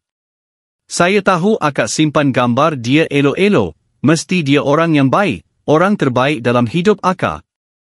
Yasmin menjawab, matanya memandang ke halaman, tapi saya tahu masa lalu bukan untuk digenggam, hanya untuk dikenang. Suasana tiba-tiba menjadi hening. Seketika kemudian, Cikgu Hafiz berkata perlahan, saya tak nak ganti sesiapa, saya cuma nak, kalau akak sudi, anggap saya sebagai seseorang yang boleh singgah setiap petang, berbual sekejap, lepas tu biarkan akak tenang. Yasmin berpaling dengan terkejut. Pandangan mata Cikgu Hafiz sangat tulus, tidak memaksa, tidak menggoda, hanya satu pelawaan ringan seperti angin yang bertiup melalui barisan pokok pinang di luar. Dia diam, kemudian tersenyum, senyuman yang sangat nipis, tetapi buat pertama kalinya tanpa waspada. Kalau abang tak kisah kedai kecil ni, singgahlah. Musim ni selalu hujan, jangan lupa bawa baju hujan. Sejak hari itu, orang kampung mula biasa dengan kelibat seorang guru yang tinggi lampai sering duduk di kerusi kayu di hadapan kedai jahit. Kadang-kala dia membantu mengangkat barang berat, kadang-kala menolak motosikal pelanggan, ada hari dia duduk membaca buku sementara menunggu Yasmin selesai membaiki baju orang lain. Ada yang memuji Yasmin bertuah, ada yang ingin tahu. Tetapi Makcik Zahara, orang yang paling dihormati di kampung itu, hanya berkata, hidup Yasmin dah cukup sengsara. Sekarang kalau ada orang baik yang datang, biarlah dia pilih sendiri. Sementara itu, di hujung daerah yang lain, Pakcik Razak hidup seorang diri di rumah lamanya. Selepas keluar dari hospital, kakinya menjadi lemah, tangan kanannya sepada lumpur, dan urusan hariannya bergantung pada jiran yang menghantar makanan. Orang-orang yang dahulunya rapat kini hanya mengingatinya sebagai satu pengajaran moral. Tiada siapa yang mendera, tetapi tiada siapa juga yang mahu terlibat. Kanak-kanak mengelaknya. Jiran-jiran diam.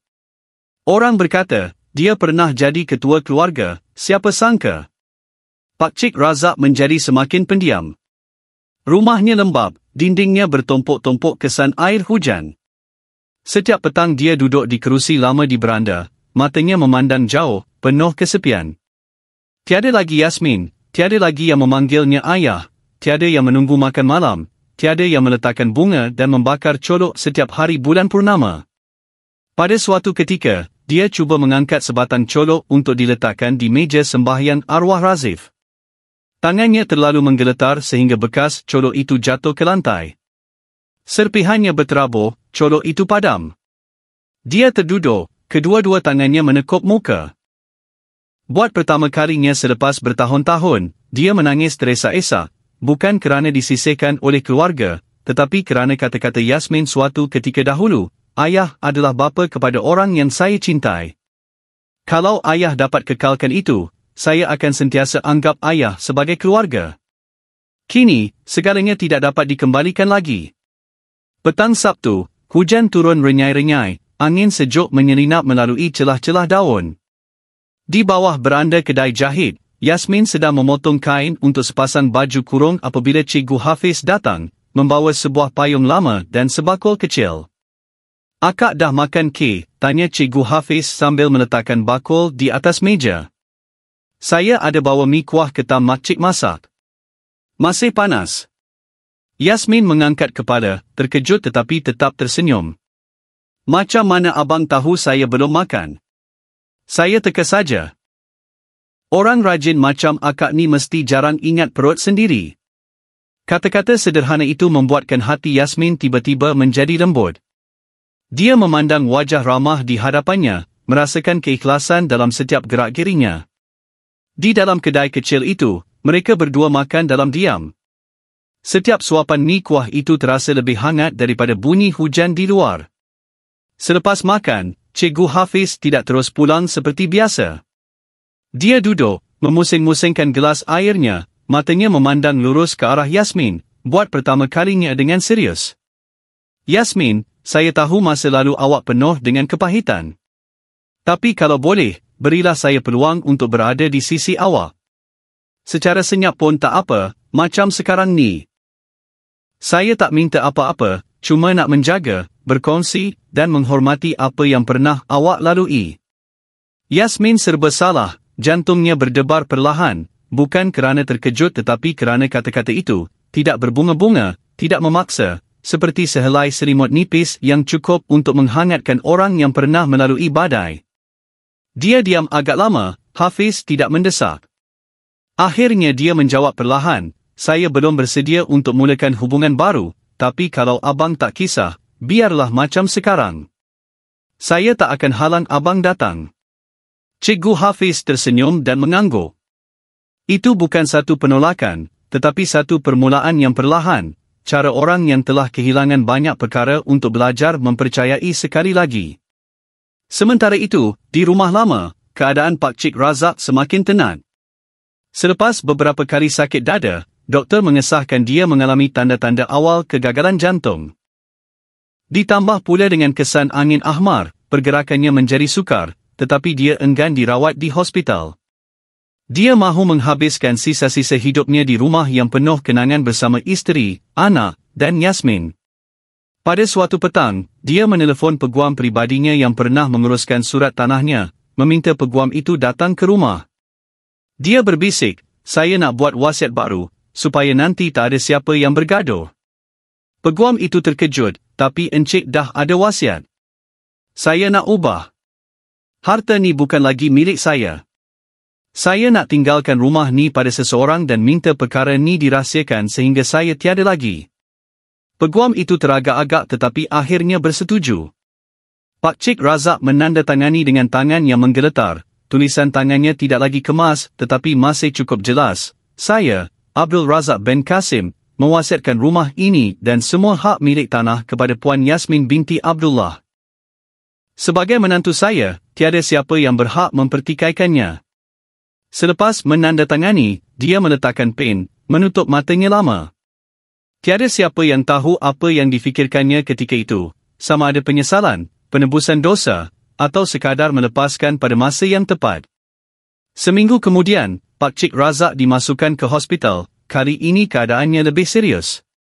Pihak hospital menelefon saudara maranya, tetapi semua menolak untuk datang. Tiada siapa yang mahu terlibat dengan lelaki yang pernah memalukan seluruh keluarga. Berita itu sampai ke telinga Mak Cik Zaharah melalui seorang kenalan yang bekerja sebagai jururawat. Dia berfikir seharian sebelum memberitahu Yasmin, "Walau apapun, dia pernah tinggal serumah dengan kamu.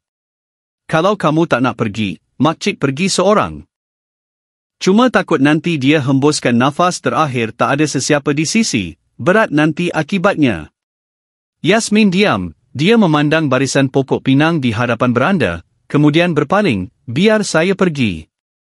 Hatinya tidak lagi marah, tidak juga kasihan, hanya satu tanggungjawab terakhir untuk menutup satu babak lama yang belum selesai.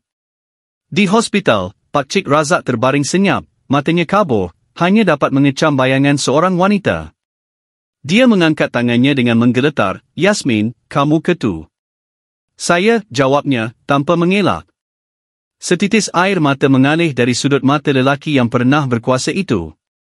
Dia berkata perlahan, "Terima kasih. Sebab masih datang." "Wasiat." "Peguam. Kamu akan tahu nanti." Yasmin tidak bertanya lebih lanjut. Dia hanya menggenggam tangan Pak Cik Razak buat kali terakhir, bukan kerana dia pernah menjadi bapa mertuanya, bukan kerana harta, tetapi hanya kerana dia mahu menjadi orang yang baik sehingga ke akhirnya. Malam itu, Pak Cik Razak koma. Awal pagi keesokannya, dia menghembuskan nafas terakhir dalam kesunyian sebuah bilik wad. Tiada seorang pun dari keluarga Aziz yang datang melihatnya buat kali terakhir. Orang yang berada di sisinya ketika dia menutup mata adalah Yasmin, orang yang pernah dihalau dari rumah itu dengan pandangan penuh dosa dan nafsu. Tiada air mata, tiada kesedihan, hanya satu pengakhiran, seringan seutas benang yang baru terputus. 2 hari kemudian, majlis pengebumian diadakan secara sederhana, tanpa sebaran upacara besar, tiada siapa dari keluarga yang datang menghantar. Hanya beberapa orang jiran lama yang datang dalam diam, bukan kerana hormat tetapi kerana kasihan pada seorang insan yang tersesat jalan. Mak Cik Zaharah berdiri di sisi Yasmin, tidak banyak bercakap, hanya senyap-senyap menguruskan jenazah seperti saudara terakhir. Selepas pengebumian, peguam pribadi Pak Cik Razak muncul di kedai jahit. Dia membawa sepucuk sampul surat yang ditutup rapi dan meletakkannya di hadapan Yasmin. Ini wasiat yang ditinggalkan oleh Pak Cik Razak mengikut hasratnya, hanya boleh dibuka selepas beliau meninggal dunia dan hanya puan yang berhak mengetahui kandungannya. Yasmin membukanya, baris pertama membuatkan dia terpaku. "Saya, Abdul Razak bin Kasim, mewasiatkan rumah, seluruh tanah dan harta atas nama saya kepada Puan Yasmin binti Abdullah, menantu saya, sebagai satu tanda penebusan dosa." Dia tidak menyangka, sebahagiannya kerana terkejut, sebahagian lagi kerana tidak mengharapkan apa-apa. Apa yang dimahukannya sejak sekian lama bukanlah tanah atau harta, dia hanya mahukan ketenangan jiwa. Tetapi kini, harta ini seperti bom jangka yang akan meletup, terutamanya bagi keluarga itu, orang yang pernah menghalaunya dan juga orang yang pernah menyanjung Pak Cik Razak sebagai ketua keluarga. Dan benar, badai pun melanda. Hanya 3 hari selepas wasiat itu disahkan, Dewan Komuniti Keluarga Aziz mengadakan mesyuarat tergempar. Seluruh keluarga gempar, ada yang marah, ada yang terkejut, ada yang sakit hati. Dia tu menantu yang dah dihalau, kenapa dapat semua harta? Pak Cik Razak tu dah gila agaknya, dah jatuh maruah pun masih tinggalkan semua untuk perempuan tu.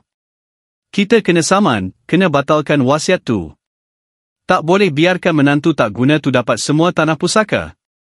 Satu-satunya orang yang duduk diam sepanjang mesyuarat ialah Encik Faizal, anak saudara Pak Cik Razak. Selepas semua orang bertengkar sehingga merah muka, dia berkata perlahan, cuba semua tanya hati nurani masing-masing. Masa Pak Cik Razak nazak, siapa yang datang melawat? Siapa yang ada di sisi dia sampai nafas terakhir? Ataupun semua cuma tahu jaga maruah keluarga tapi tak berani tengok kesalahan sendiri? Semua orang terdiam. Faizal menyambung, kalau ada yang berani, pergilah berdiri depan kubur Pak Cik Razak, cakap yang awak lebih layak dari menantu dia tu. Tiada siapa yang bersuara.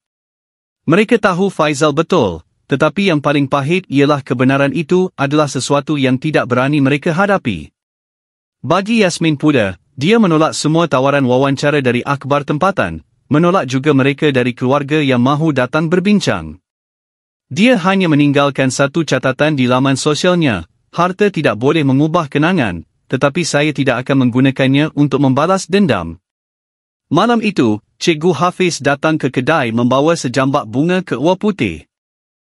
Dia meletakkannya di atas meja, memandang Yasmin dengan lembut, awak okey? Tak juga, Yasmin tersenyum nipis, tapi sekurang-kurangnya saya tahu saya buat perkara yang betul. Cikgu Hafiz duduk di sebelahnya, perlahan-lahan menggenggam tangannya. Kalau penat, bersandarlah pada bahu saya. Bukan kerana kasihan, tapi kerana saya nak berada di sisi awak, walaupun hanya sebagai kawan untuk jangka masa panjang. Yasmin memandangnya lama. Di bawah cahaya lampu kuning kedai jahit itu, pandangan matanya melembut. Dia tidak menjawab, hanya menyandarkan kepalanya di bahu Cikgu Hafiz, buat pertama kalinya tanpa menahan, tanpa berkeras. Tidak jauh dari situ, Makcik Zaharah duduk di beranda, mengintai dari celah pintu, lalu mengangguk perlahan. Dia tahu wanita itu akhirnya perlahan-lahan keluar dari kegelapan, menuju cahaya. Seminggu kemudian, Yasmin kembali ke rumah lama, tempat yang pernah menjadi sarangnya, juga tempat bermulanya segala luka. Dia berdiri di hadapan dinding yang pernah menyaksikan impiannya hancur, menarik nafas dalam-dalam. Kemudian dia memanggil tukang untuk menurunkan papan nama keluarga Aziz di hadapan pagar, mengecat semula dinding, dan menggantung sebuah papan kayu kecil yang lain, rumah Yasmin tempat bermula semula. Tiada siapa yang tahu apa yang akan terjadi seterusnya. Tetapi yang pasti, menantu yang dahulunya diusir kini tahu bagaimana untuk bangkit dengan maruah, belas kasihan, dan hati yang perlahan-lahan pulih. Selepas menurunkan papan nama keluarga Aziz dan menggantung papan kayu rumah Yasmin tempat bermula semula, gadis itu melangkah masuk ke dalam rumah yang penuh kenangan sebagai pemilik baru, tanpa dendam, hanya dengan keazaman dan keinginan yang kuat untuk bangkit semula. Rumah lama itu diubah suai sepenuhnya oleh Yasmin. Tiada lagi dinding yang bertumpuk-tumpuk di mamah usia, tiada lagi bilik yang pernah membuatnya sesak nafas dengan kenangan pahit. Setiap sudut, setiap tingkap dicat semula dengan warna-warna cerah dan lembut, seperti hati seseorang selepas melalui badai. Cikgu Hafiz membantu Yasmin dalam setiap langkah pengubahsuaian. Dia sendiri memasang rak buku, menggantung langsir, dan menyusun semula perabot. Ada kalanya mereka ketawa riang apabila tidak sependapat memilih warna jubing dapur, ada kalanya mereka senyap-senyap mengemas gambar-gambar lama arwah Razif, memasukkannya ke dalam kotak kayu dan meletakkannya di satu sudut kecil sebagai kenangan yang dihargai tetapi tidak lagi mengawal masa kini. Pada suatu malam, ketika mereka berdua sedang minum teh di dapur yang baru sahaja diubah suai, Yasmin tiba-tiba bertanya, Abang rasa, kalau saya jadikan tempat ni rumah perlindungan kecil untuk wanita-wanita tunggal macam saya dulu, okey tak? Cikgu Hafiz terkejut seketika, tetapi matanya bersinar. Awak sedang berfikir untuk mengubah kesakitan menjadi penyembuhan? Ya. Saya pernah nak tinggalkan tempat ni sebab terlalu banyak luka. Tapi bila difikirkan balik, kalau saya pergi, semuanya akan terhenti. Tapi kalau saya tinggal dan baiki, mungkin kita boleh cipta sesuatu yang bernilai. Cikgu Hafiz mengangguk, tidak dapat menyembunyikan rasa kagumnya. Saya akan tolong, tanpa perlu alasan. Hanya 2 bulan kemudian, rumah Yasmin dibuka secara rasmi, bukan sebagai pusat yang besar, bukan juga sebagai badan amal yang dihebohkan. Ia hanyalah sebuah rumah yang membuka pintunya untuk wanita-wanita tunggal yang terabai, atau yang hanya memerlukan tempat berteduh sementara. Orang pertama yang datang ialah seorang gadis bernama Aisyah, baru berusia 22 tahun, sedang hamil dan dihalau oleh keluarga mertuanya kerana tidak dapat melahirkan anak lelaki. Yasmin senyap-senyap menyediakan sebuah bilik kecil untuknya, mengajarnya menjahit dan memasak. Cikgu Hafiz pula membantu mengajar membaca dan menulis pada waktu malam, kerana Aisyah pernah berhenti sekolah dan masih salah eja. Orang kedua ialah seorang ibu tunggal dengan 3 orang anak, yang telah didera oleh suaminya selama bertahun-tahun dan kini melarikan diri bersama anak-anaknya. Yasmin menyediakan tempat tinggal dan menguruskan persekolahan anak-anaknya. Makcik Zaharah pula membantu menjaga makan minum dan menampal pakaian lama untuk kanak-kanak itu. Berita baik tentang rumah Yasmin tersebar cepat, bukan melalui akhbar tetapi dari mulut ke mulut di kalangan mereka yang pernah merasai kehinaan. Ada yang secara diam-diam menghantar ucapan terima kasih melalui sekeping nota yang diletakkan di bawah pasu bunga di hadapan pagar. Ada yang datang dari jauh hanya untuk dapat tidur semalaman dengan tenang. Pada suatu petang, Yasmin duduk di beranda, memerhatikan kanak-kanak bermain di halaman. Cikgu Hafiz datang membawa sebakul kuih dan beberapa buah buku. Dia duduk di sebelahnya tanpa berkata apa-apa, hanya menyerahkan sepucuk sampul surat kecil. Apa ni?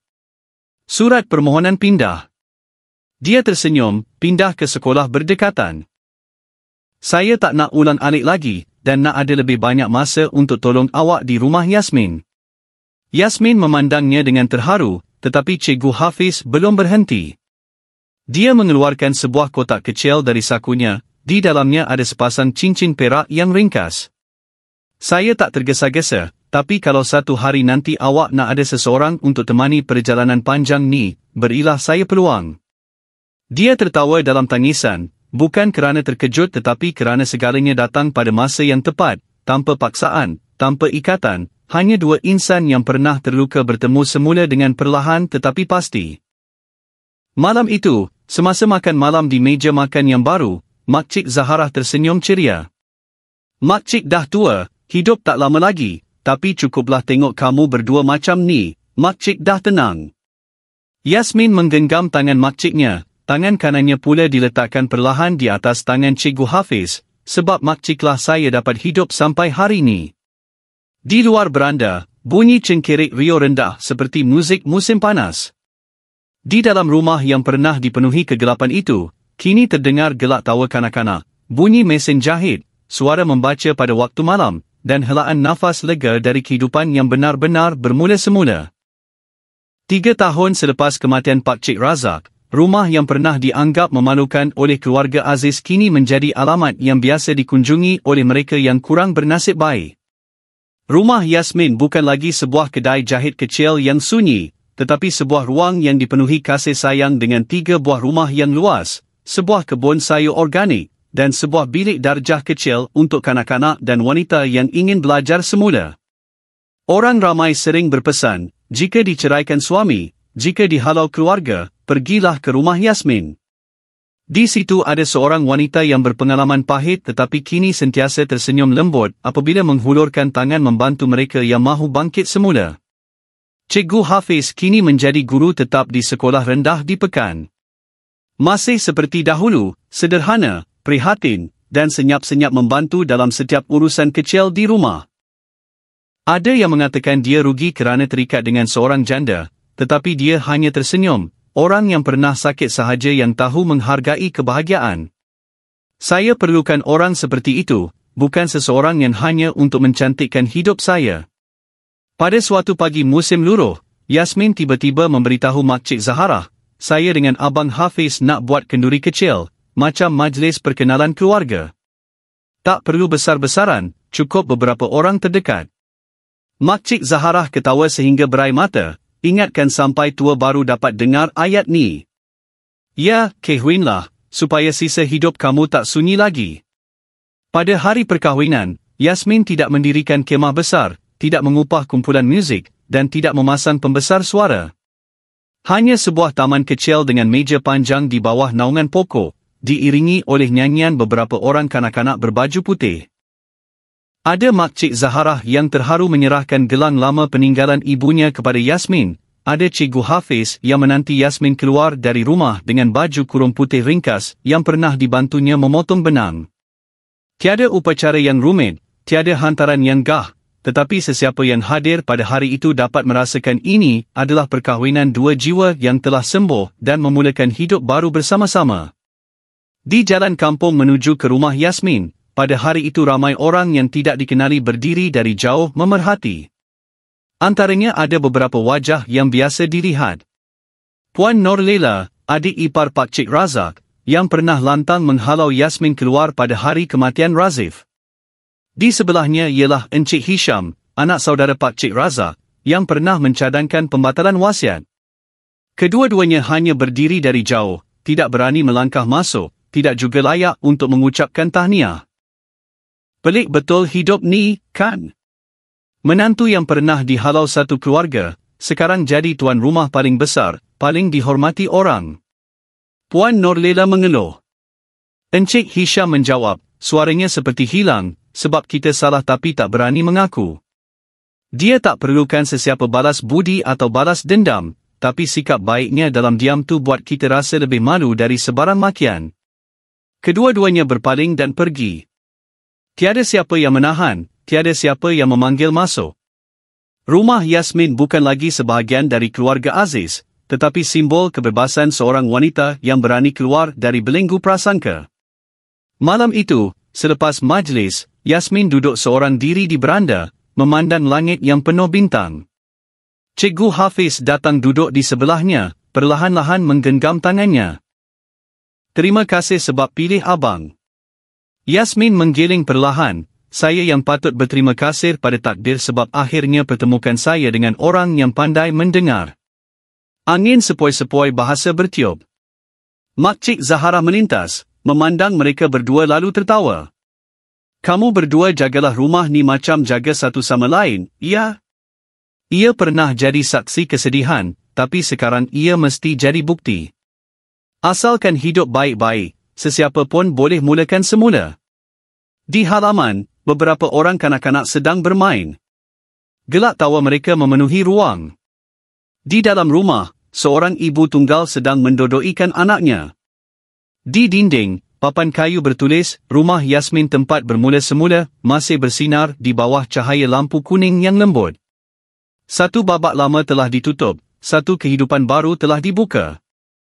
Kehidupan Yasmin adalah bukti paling jelas bahawa walaupun diusir oleh seluruh keluarga, walaupun menanggung segala kepahitan dan luka, seorang wanita masih boleh bangkit, hidup dengan baik, dan memulakan semula, tanpa perlu membalas dendam atau membuktikan apa-apa. Apabila hati masih tahu menyayangi, masih tahu memaafkan, maka walaupun pernah ditolak ke dasar penderitaan, manusia masih boleh melangkah ke hadapan dengan lebih indah, lebih kuat, dan lebih berbelas kasihan. Yasmin tidak memilih kebencian, tidak memilih untuk menyalahkan. Dia memilih untuk membaiki tempat yang pernah melukainya dan menjadikannya tempat perlindungan bagi mereka yang lebih lemah. Dia tidak merebut apa-apa dari sesiapa, tetapi akhirnya mendapat penghormatan terbesar dari mereka yang pernah menghinanya. Orang sering berkata janda tiada nilai, tetapi Yasmin telah hidup dan membuktikan bahawa wanita bukanlah bayangan di sisi lelaki, bukan juga barang terpakai. Mereka mempunyai nilai tersendiri dari segi kekuatan, kepribadian, dan hati yang tahu menyayangi. Cikgu Hafiz tidak datang untuk menyelamatkan Yasmin, tetapi datang tepat pada masanya ketika Yasmin sudah cukup kuat untuk tidak memerlukan sesiapa menyelamatkannya. Cinta mereka yang sederhana, tidak tergesa-gesa, dan tanpa ikatan telah membantu Yasmin untuk kembali mempercayai lelaki, untuk kembali mempercayai kebahagiaan. Dan perkahwinan mereka yang tidak gah, tidak riuh, menjadi bukti paling kukuh bahawa cinta sejati tidak memerlukan pertunjukan, hanya memerlukan keikhlasan dan teman. Rumah Yasmin kini bukan sekadar tempat perlindungan, tetapi sebuah simbol. Simbol kelahiran semula, simbol bahawa setiap orang berhak untuk memulakan semula, asalkan berani melangkah keluar dari kegelapan. Anak-anak yatim, ibu-ibu tunggal, wanita-wanita yang terluka telah menemui tempat untuk bergantung. Hanya kerana ada seorang wanita yang pernah melalui badai, kini memilih untuk menghulurkan tangan kepada orang lain. Akhirnya, apa yang tinggal bukanlah hukuman kepada keluarga Aziz atau pampasan dari arwah bapa mertuanya, tetapi pengajaran yang mendalam tentang kebaikan, belas kasihan, dan kekuatan hati yang tidak pernah menyerah. Ingatlah, dalam hidup ini tiada siapa yang menentukan nilai anda selain diri anda sendiri. Walaupun seluruh dunia berpaling, anda masih boleh bangkit, asalkan anda tidak berpaling dari diri anda sendiri.